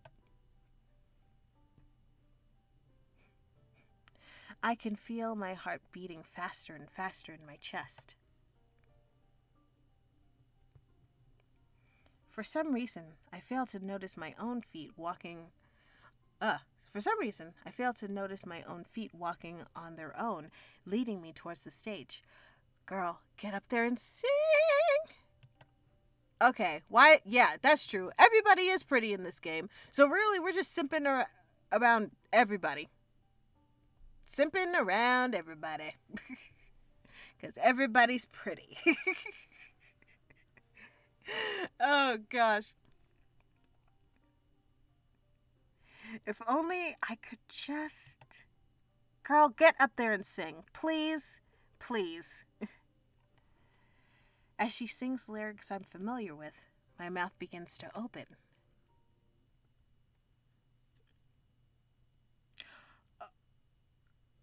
Dang it, Jamie, you keep putting on outfits, and I'm like, yes to all of the outfits. Ugh, dang, you look good. Why? Everybody looks so good. She's pretty extra, isn't she? I stepped back into reality, and there goes Grady, as I spot Jamie with a clipboard in hand as well, grinning next to me. Oh, he just appeared. He just frickin' appeared. Hello. Jamie! Don't sneak up on me like that. Sorry. I didn't mean to spook you. You look amazing, by the way. Thanks. You look pretty great yourself. We turn our attentions back to the songstress as she continues her performance.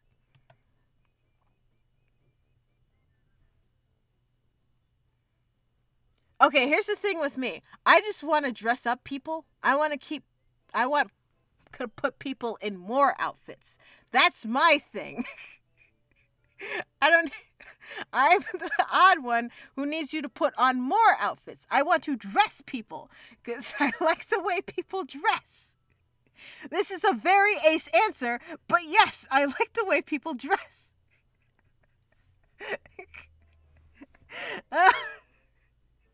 And the way people dress sometimes makes my head go all higgledy-piggledy. So that's it, okay? If people started taking off their clothes, I would probably faint.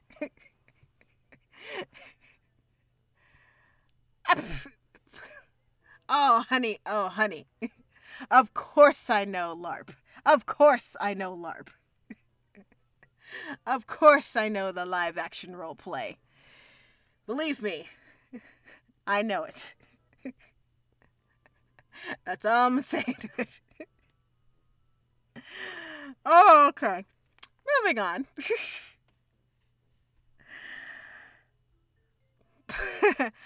My heart beats wildly in my chest as I shake the previous thoughts out of my head. I point to Jamie excitedly.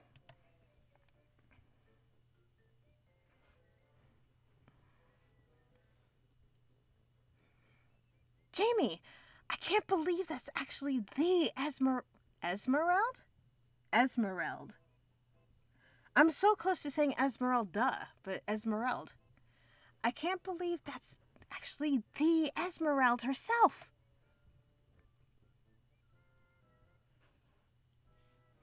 I will dress anybody up. I love dressing people. I'm so weird. Oh, gosh. I like watching people. I like dressing people. Yay! The weird facets of 10. Great. I remember she went on tour with Lumios a few years back, and I was so mad I couldn't get tickets. She knows Lumios? That means she knows Jamie. At least that's what I think. Oh my gosh. I can't believe she's actually here in front of me right now.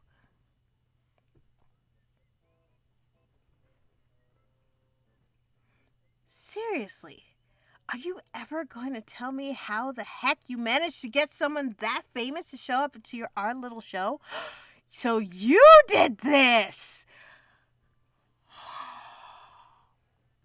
Wait a minute. I have so many questions then. I have so many questions. Yes, Marcel is dense. Marcel is dense as a sack of hammers. And we love her, and it's okay. But I have so many questions. Does that mean that, are you in disguise? Have you retired? Because your Esmeralda friend is like okay to show up. What? Is this not a secret? What's up? I thought I told you already. We're old friends. And besides, she owes me a favor or two. Marcel's got square brain, like me. Esmeralda's still regarded as a rookie idol, but she should be able to rock this place good.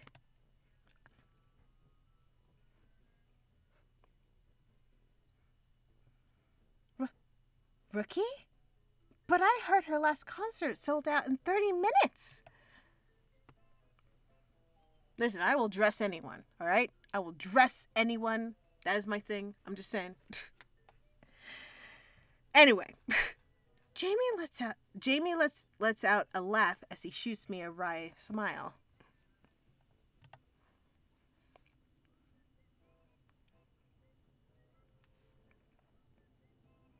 You know, why hasn't she recognized Jamie as Lumiose? Like, they have the same eyes, right? All you gotta do is, like, imagine a wig on him. Huh.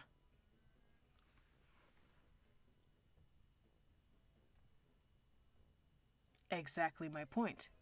30 minutes is way too long, don't you think? What? 30 minutes is too long! The Superman effect or Hannah Montana syndrome, both are valid and correct. What? What?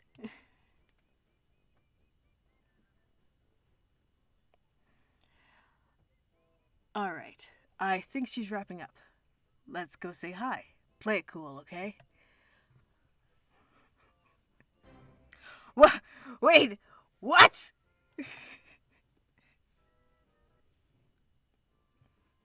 Hold on. I'm not mentally prepared for this.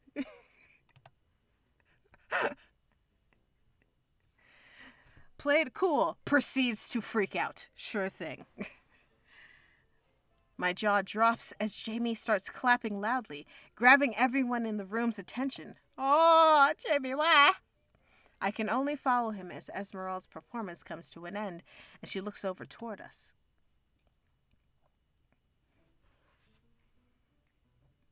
Bravo! Fabulous as always, Esmeralda. I can't wait to watch you rock the house tonight. I watch as Esmeralda turns around and grins upon hearing Jamie's voice. She grabs a water bottle from a nearby assistant and heads over to us, shooting Jamie a weird smile.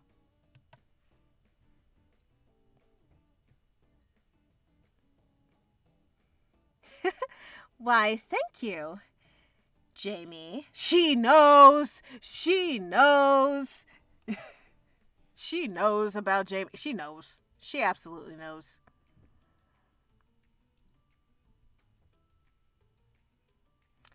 Oh, you're right, Gotham. He is so good at stage management.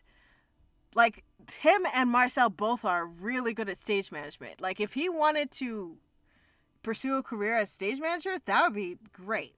As hard as stage management is, but still, that would be so cool. I watch as Jamie and her share a brief hug before she turns to me.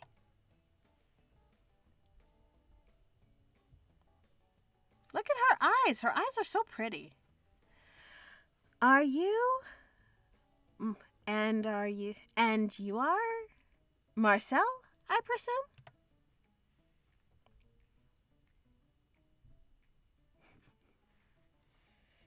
Yes! Nice to meet you! I'm a big fan of your music! I'm a good fan! I'm a big fan of your music! I mean music!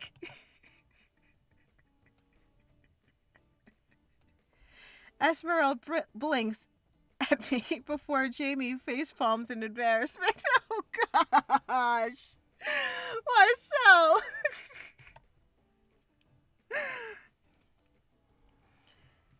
So much for playing it cool. Nailed it! So cool! Esmeralda smiles before she walks closer to me.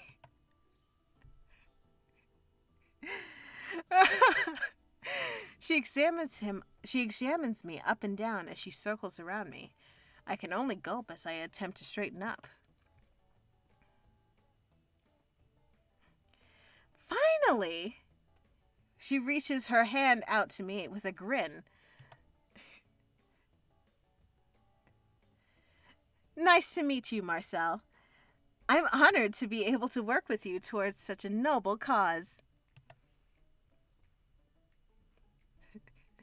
Yes. It's like a slight, walk around. I gotta inspect first. Give me a minute. It's like, oh my gosh. As am I. Well, I'm gonna go. I count cables or something. Bye! Without thinking, I rush out of the stage and exit through the back. Jamie and Esmeralda simply stare as I fumble and dodge other crewmen who are setting up. Oh gosh, Marcel. Esmeralda lets out a low chuckle as she side-eyes Jamie.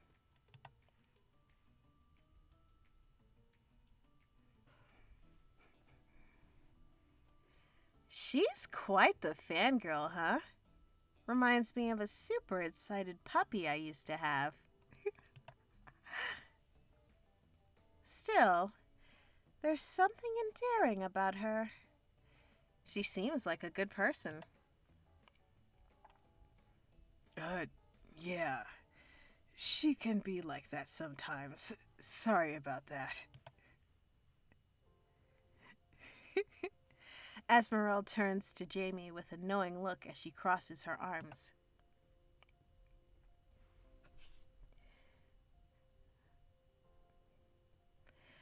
It's good to see you are doing well, old friend. I'm really relieved. Oh, excuse me. Oh, excuse me. Thank you for coming tonight. Esme? Are we calling her Esme? Esme, okay. Thank you for coming tonight, Esme. I hope I won't be getting you into too much trouble for this. Words. I thought the same thing too, Tonks. I thought she was talking about Jamie when she said puppy.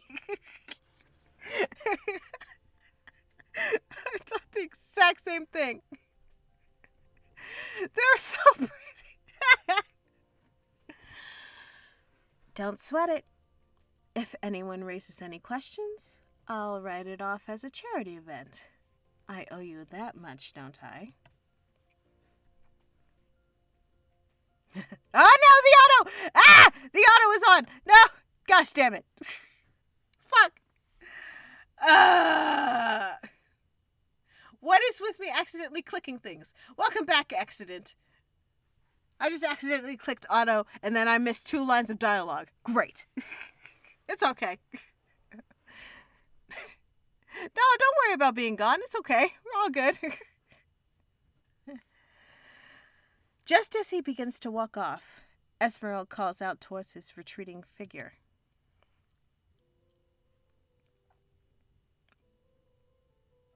Wait. Is that girl the reason you left?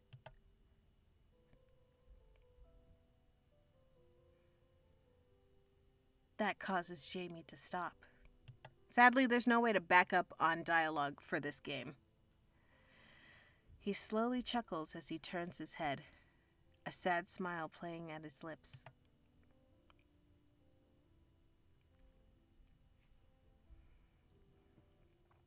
No, not at all. I only just met her.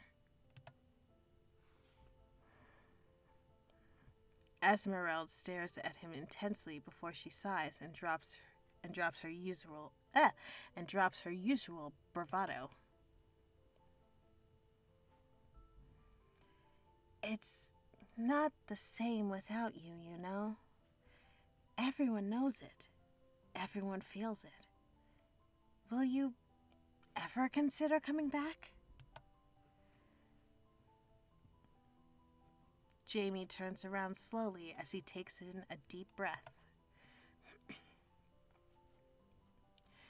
No. I have a new life and a new dream now, Esme. I'm just doing what I can now to pay back my debts.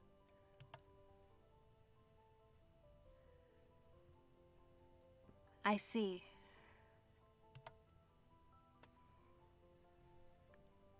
As Jamie leaves, Esmeralda watches him sadly. She takes another sip of her water. She turns to walk. She takes another sip of her water as she turns to walk back towards the spotlight on the stage. Oh. How hard is... Oh, man. What a shame. You were the greatest of us all. Oh, man. Oh, man. Ah! I'm sorry about that. She said it. She has confirmed it for us. Oh my gosh.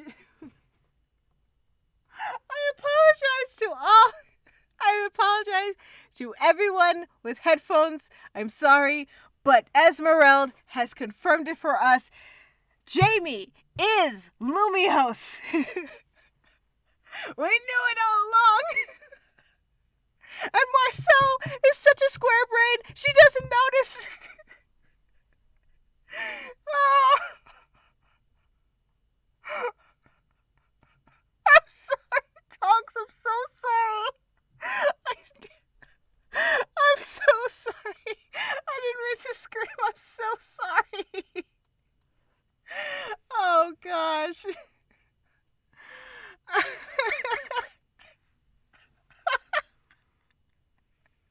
I'm so sorry. I can't control myself when stuff happens. This is how I normally play games. I should, you know what I should probably do? I should probably turn down the microphone. I don't remember how to do that. It's okay.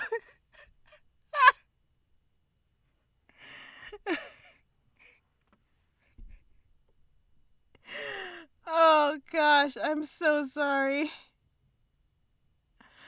I'm so sorry. Oh, jeez.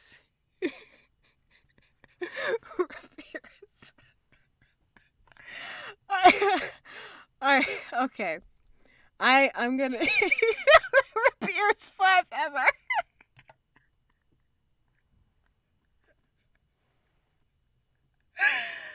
No. Oh, here I go. I just deafened the whole chat. I'm so sorry. Oh. Oh, dear.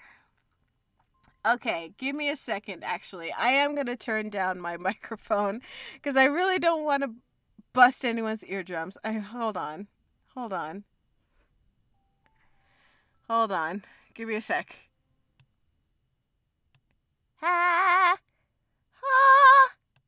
Okay, this time I turned it down.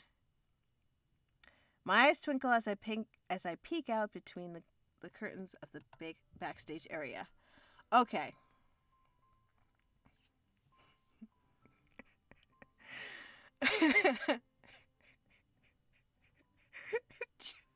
Oh, the jump scare. Sorry. Yeah, but I still should turn down my microphone because people are listening with headphones, and I do want to be sensitive to people's ears because sometimes I can't control my reactions. It just goes, I just scream. So I do want to turn down the microphone so that I'm not like scaring people when they're trying to be, this is supposed to be a relaxing stream. Good. I'm glad all is forgiven. But, yeah. Don't worry. About the pterodactyl emote, I realized that I can't do emotes because I'm not affiliate on Twitch. So instead, I'm going to work on doing a chat command where there's a pterodactyl kind of thing that will happen on stream. I'm still working on it. When I get it up and running, I will let y'all know. Okay. Okay. Yeah, still, but I know, I always worry. I always worry because it's like, I'm not trying to jump scare people. I'm not trying to scare people. I fangirl scream like nobody's business. So I still want to be like mindful of people's ears because honestly, I do this in real life and people look at me like, what the fuck? So I'm just saying. Okay. Shall we go on to this lovely dressing room? And I think we're coming back to Marcel. Because we all know that Jamie's Lydia. Okay. Crowds of people line the streets of the venue, all chattering excitedly.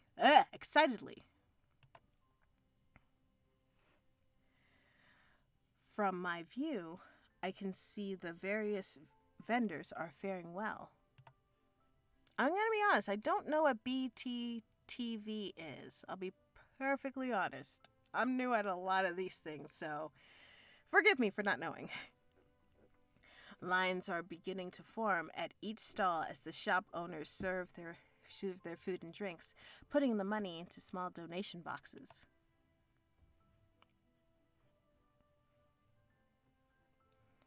Wow, I can't believe so many people have showed up. Oh, Master, the croquettes we cooked came out so good. They're selling like hotcakes. Aw, you're selling croquettes? I looked down to see Philia, who was already visibly stuffed, gobbled down another plate full of food we cooked together for the event. Mina meows hungrily as she sniffs at the plate before Philia pulls it away. Up! About to butt heads between the Pengu and the kitten. Hey! Get your own plate, sister. Meow.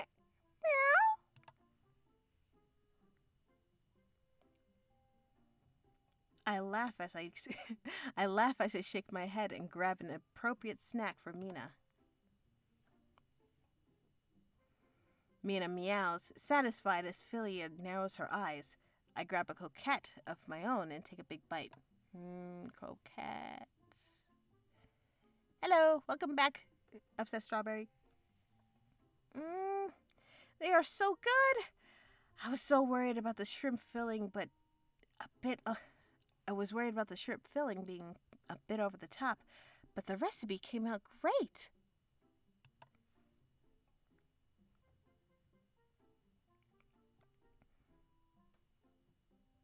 Master can cook great and she can sing great too.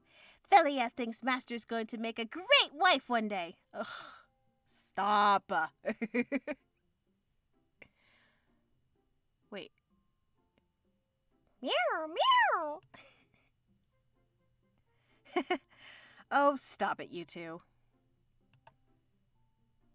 BTTV is a commonly used Twitch browser extension that lets you use emotes. Oh! Really?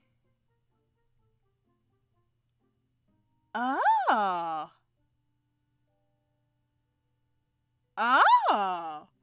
I must remember this. Hold on, I need to write this down. Give me a second. Sorry. Suddenly, Jamie peeks his head in from the hallway. BTTV emotes. I wrote this on a literal post-it on my desk. There. Got it. Pterodactyl. Got it. I'll try it. I'll also do the chat command guy thing. I will figure it out, but we'll work on it.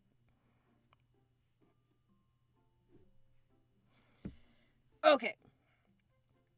Suddenly, Jamie peeks his head in from the hallway.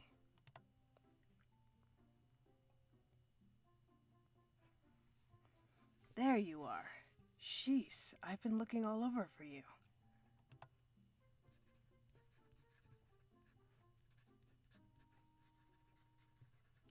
I stand up, brushing any crumbs off my skirt as I run to him excitedly.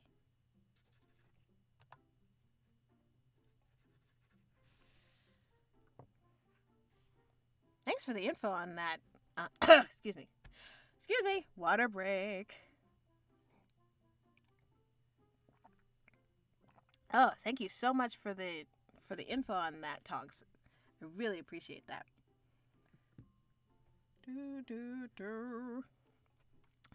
Jamie, did you see how many people are outside?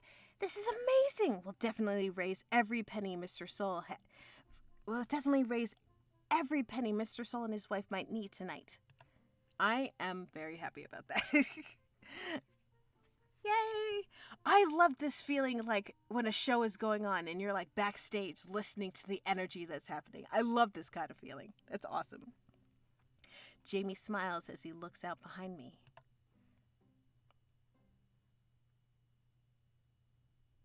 We sure got a crowd to show up, didn't we? We totally got to celebrate after this, you know? Woo! Theater after party! As I look up at his smiling face, I feel a deep tug in my heart.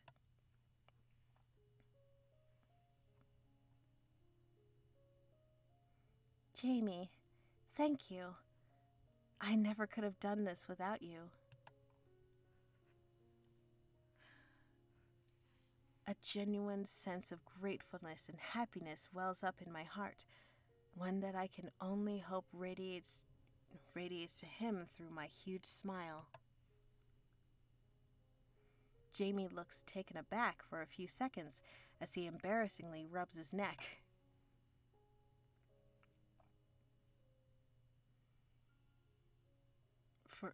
For what? You were the mastermind behind all of this. I just helped out and made a few calls, but this was all you, Marcel. You're the one who really brought this all to life. Time seems to go slow motion as we look at each other. My heart tugs as I watch him step closer to me. Yet I can't bring myself to step away. I look up at him, breathlessly, and feel heat rush to my face as he brushes aside some strands of my hair. A sincere light shines in his eyes. Oh my gosh, everyone. You don't give yourself enough credit. You know that? You're the first to acknowledge how great others are, but you're pretty damn amazing too. Oh!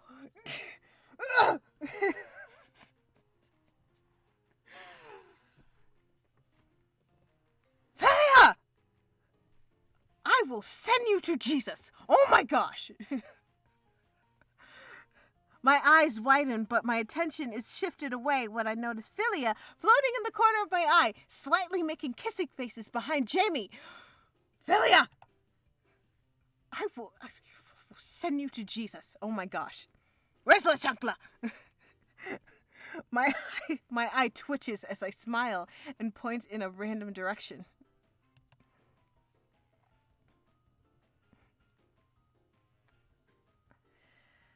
Oh, Jamie, look!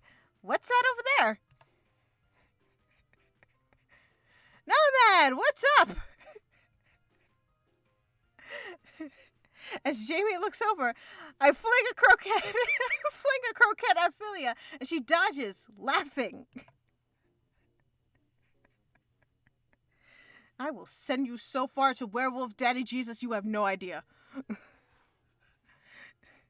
Philia! Ugh! That's the second time our kiss got messed up. Ah! I got it. Come on. Let's go get some good seats for the show. Meow.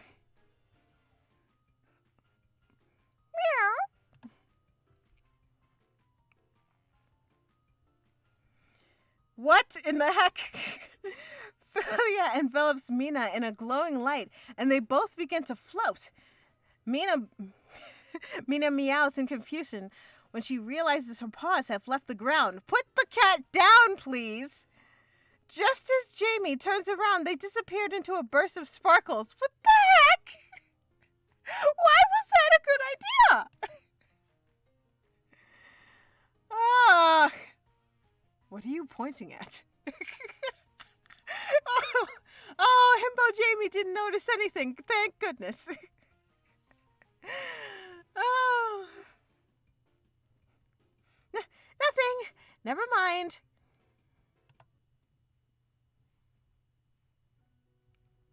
Jamie shoots me a wry smile, and we laugh together. As I look back up, I can feel a burning warmth in my chest. I slowly grab his hand.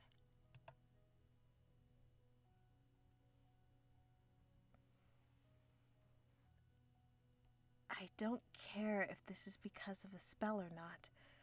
What I feel right now is absolutely real.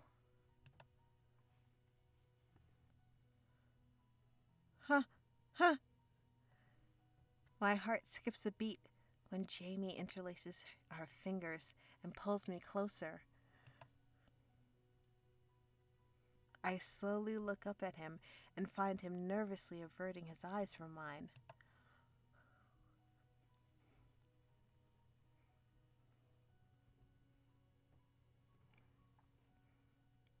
Marcel,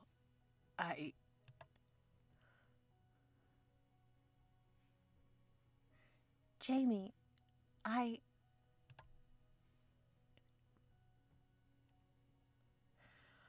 Our eyes widen in realization as we look at each other. After a few moments, we can't help but laugh at our coincidence.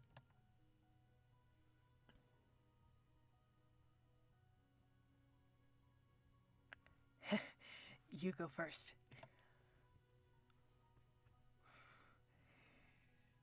No, it's okay.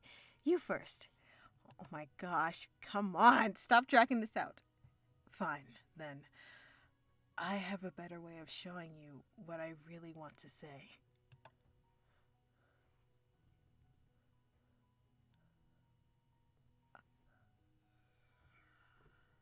Huh? Oh! I hold my breath as he begins to lean in slowly, and I flutter my eyes closed. I rest my loose hand on his chest as he cups my face with his own. Once again, everything seems to slow down around us. The lights, the cheering music, it all drowns out, leaving us alone together. Just as our lips are about to touch, there's a scream from the backstage. What? No! Not again! Ah!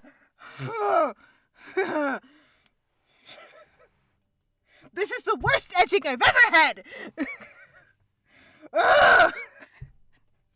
Oh, that music sounds bad. That music sounds very bad.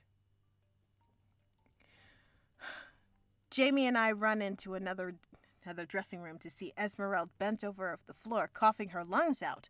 Oh gosh! Somebody, call the ambulance! Jamie immediately rushes to her side as a few other attempt to sit her up and give her water. No, what's wrong? Esme, are you okay? What the hell happened?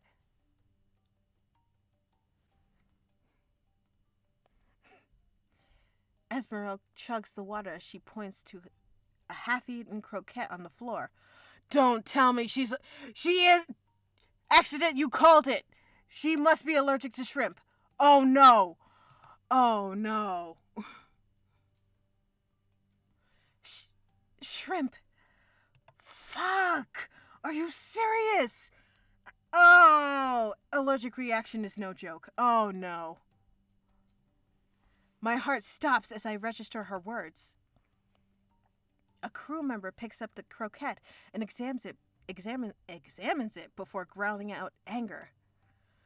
Seriously, does somebody have an EpiPen for her? What the hell? This has shrimp in it. Esmeralda is severely allergic to shrimp. Somebody get help. Okay. Oh my gosh. Oh my gosh. Jamie yells out angrily as Esmeralda begins to cough again. Oh no! No! Did we accidentally kill... No, please, no. Oh no. This is no joke. Oh no. Oh no. Who the hell is responsible for this? There isn't even a proper label on them.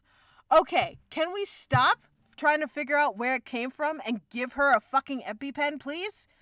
Oh my gosh.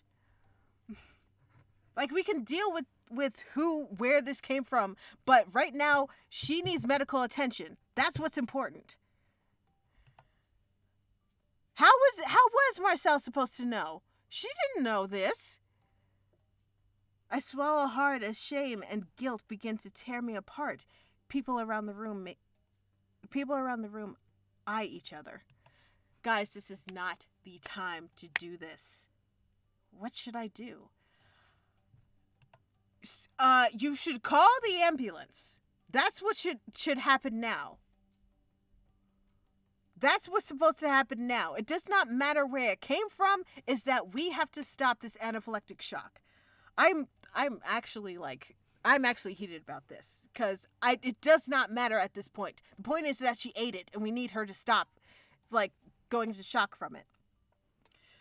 Okay, at this point, neither of these answers matter to me. Why aren't we getting her to a hospital, like, now?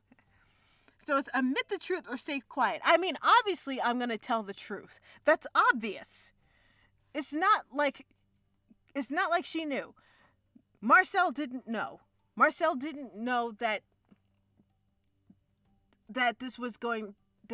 somebody had an allergy to it. Maybe this was something that they both should have came up with before, when they were planning. It's like, in case everyone has allergies, we have to mark things, or like maybe like have something, like, I know for like, I don't even know how she even got the croquette. There's a million things to eat. But anyway, the point is that at this point, she needs to get to a hospital. That's what is the point now. It does not matter where the blame goes. That is something to take care of later. Oh, gosh. Yes, I'm stressing too about Fenrir. I am stressing too that why aren't we giving her medical attention? So that's why I kind of want to just admit the truth. We all know, so we can stop focusing on that and just get her to the hospital. That's what matters right now. We can address this later.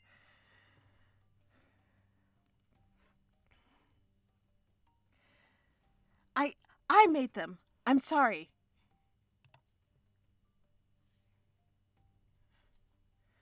Everyone turns to look at me, and I can only heartbrokenly stare at Jamie. Sadly, there is no quick save in this game. The choices we make is the choices we make. Jamie stares at me for a few moments before letting out a deep sigh. Esmeralda eyes me before chucking in more water. This is not the time for, I'm angry at you. Can we please get her to the hospital? Her manager begins stomping over with an angry look on his face before Esme intervenes. She weakly waves her hand in the air as she attempts to stand up. She didn't...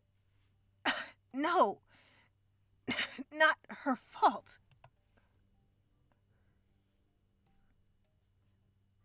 I should have been more careful. Okay, can we not have this? Can we get her to the doctor now, please? Esmeralda, this is sweet and everything, but please, can we get her medical attention? A speaker through the dressing room plays with the announcer's voice. And coming up, we have our main performance of the night. Are you ready, Pastoria Town?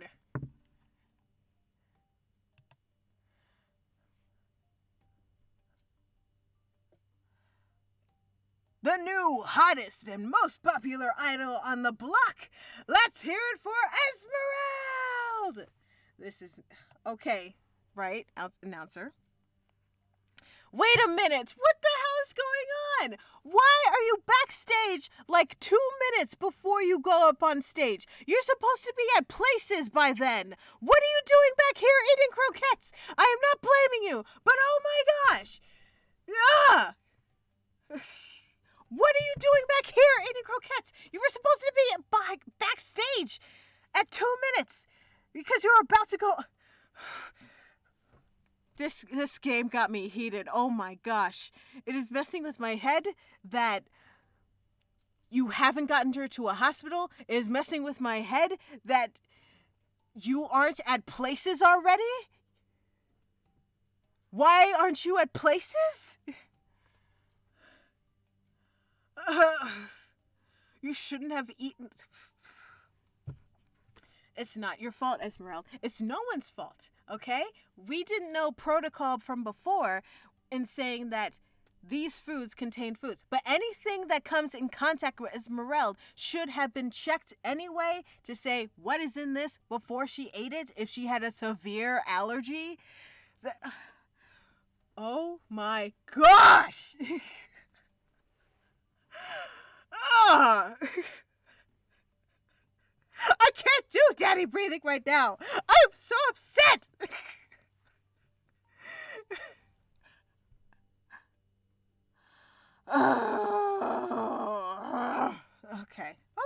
Okay. Deep healing breath.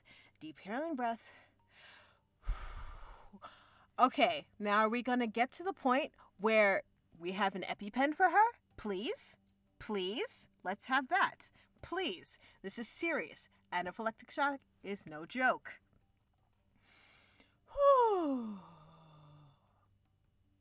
Okay. Faces grow dark around the room as the sound of an immense crowd cheers and weighs down on all of us. I close my eyes and bite my lip hard enough to draw blood as I grab the hem of my dress. Esmeralda tries to say something, but instead is thrown into another coughing fit in every emotions toward her. Of course she's having a coughing fit. Guys, this isn't... Stop looking at Marcel. We need to address... Esme, are you okay? No, she's not okay! She's obviously not okay. Esme, are you okay?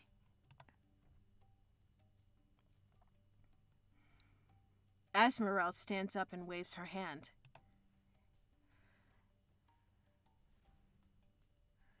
Just took one bite. I'll be fine, but...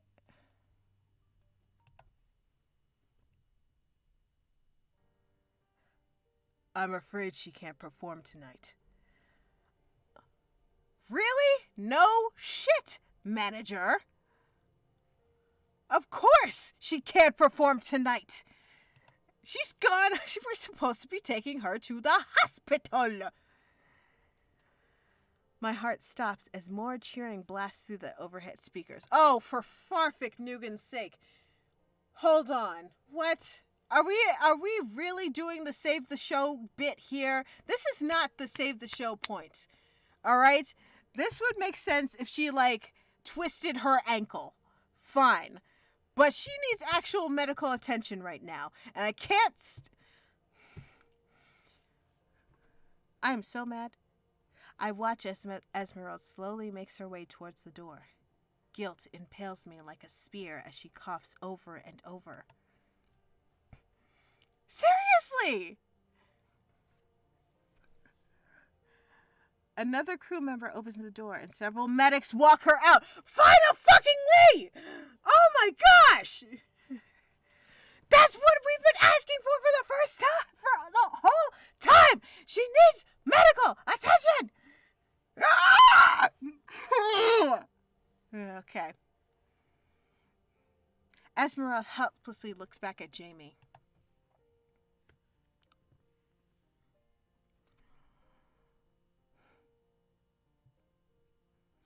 I'm sorry, old friend. Okay, this is not anyone's fucking fault. This is carbon neutral right here. This is not anyone's fucking fault. Stop apologizing. Please get medical attention. Like hell, Esme. I'm the one who's sorry. Please get some rest. This is beyond the pale.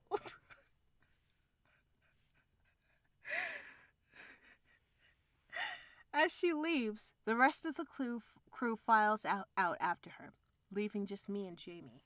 I hold my head low in shame.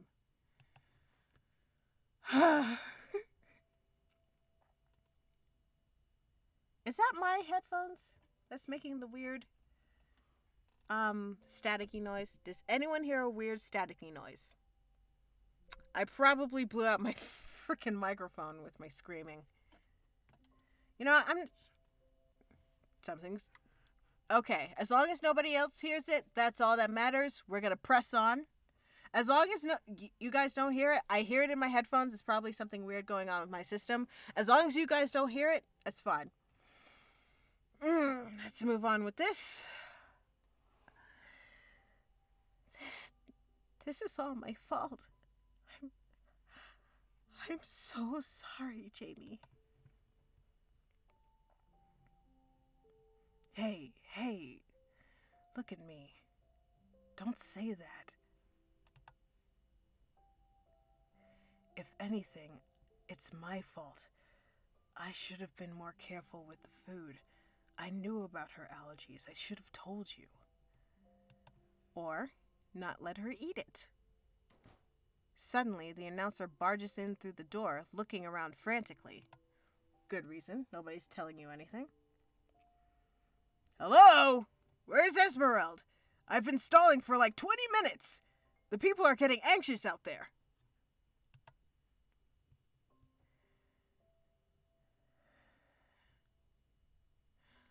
Okay, good night, Upset Strawberry. Thanks for coming by. And woo, did this get spicy. Have a good week. Esmeralda isn't able to perform tonight. Okay, give me a second. I'm gonna... Alright, I did something to my headphones. Don't know what. I'll figure it out later. Well, someone needs to get up there. People are starting to leave and taking their money with them. Oh, shit. Jamie lets out a deep sigh as I grip the hem of my dress tighter.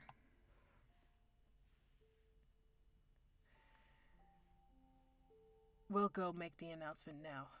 Give us a few minutes. Okay. How much we want to bet that Marcel is going to be the one to sing? Because I don't think... Wait, maybe Jamie will do it? I don't know.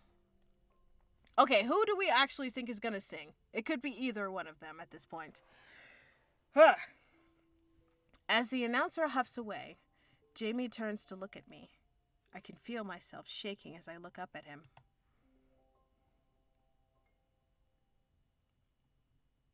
Jamie,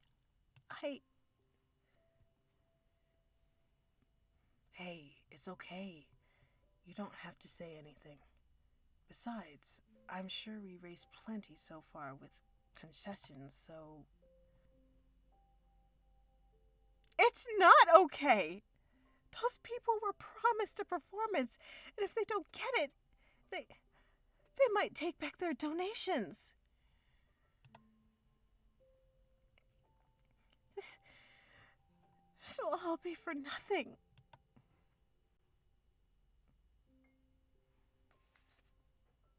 Jamie frowns, eyebrows knitting together in frustration. Then, what do you propose we do?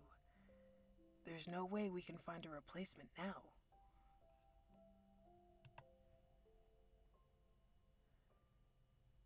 What should I say? Oh, we got a choice.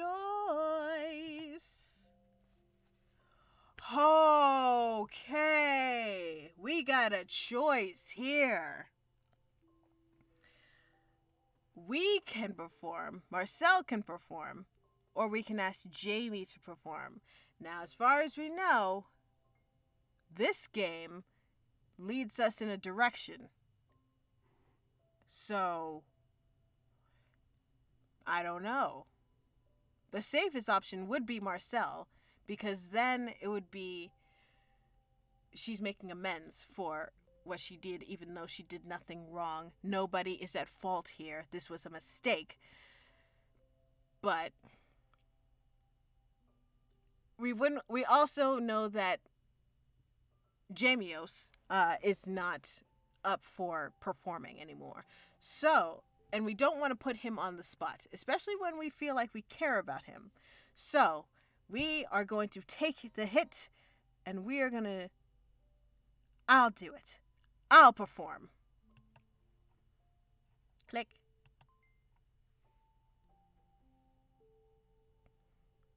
Yeah, we wouldn't want to put Jamie on the spot. You're right, Tonks.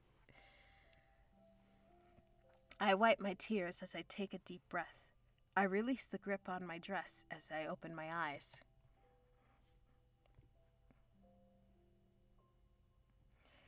Then, I'll do it.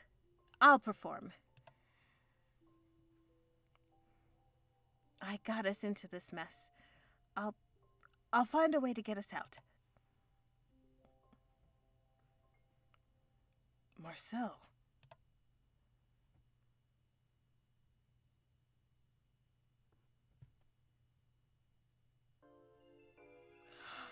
And that's the end of the episode. Which now I'm thinking about it. I have been going for 2 hours and 41 minutes. So I think I should stop. The episode is a good stopping point, but then we're at a cliffhanger. So, why did it have to cliffhanger there? But honestly, I should stop, because sometimes I keep going and then I get really tired. And Lord, this was stressful, this stream. No medical attention. 2 times a kiss was blocked. And now we have concrete evidence that Lumiose is Jamie and Jamie is Lumiose. Woo! Woo! Oh my gosh. Honestly, I really hope Esmeralda's okay, because they were so slow with medical attention, it drove me absolutely insane. But yeah, I think we're gonna call it here.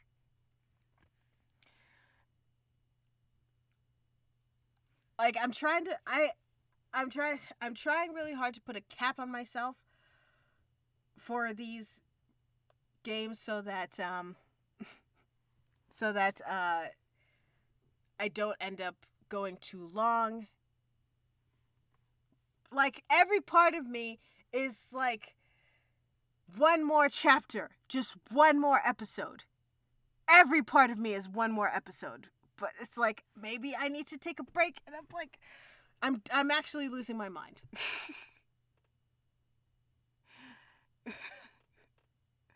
So stop that, Fenrir, Tonks, stop that. Stop promoting stop it. Yeah, I do need to contain my voice. And honestly, it's getting close to 3 hours, so we're going to stop here.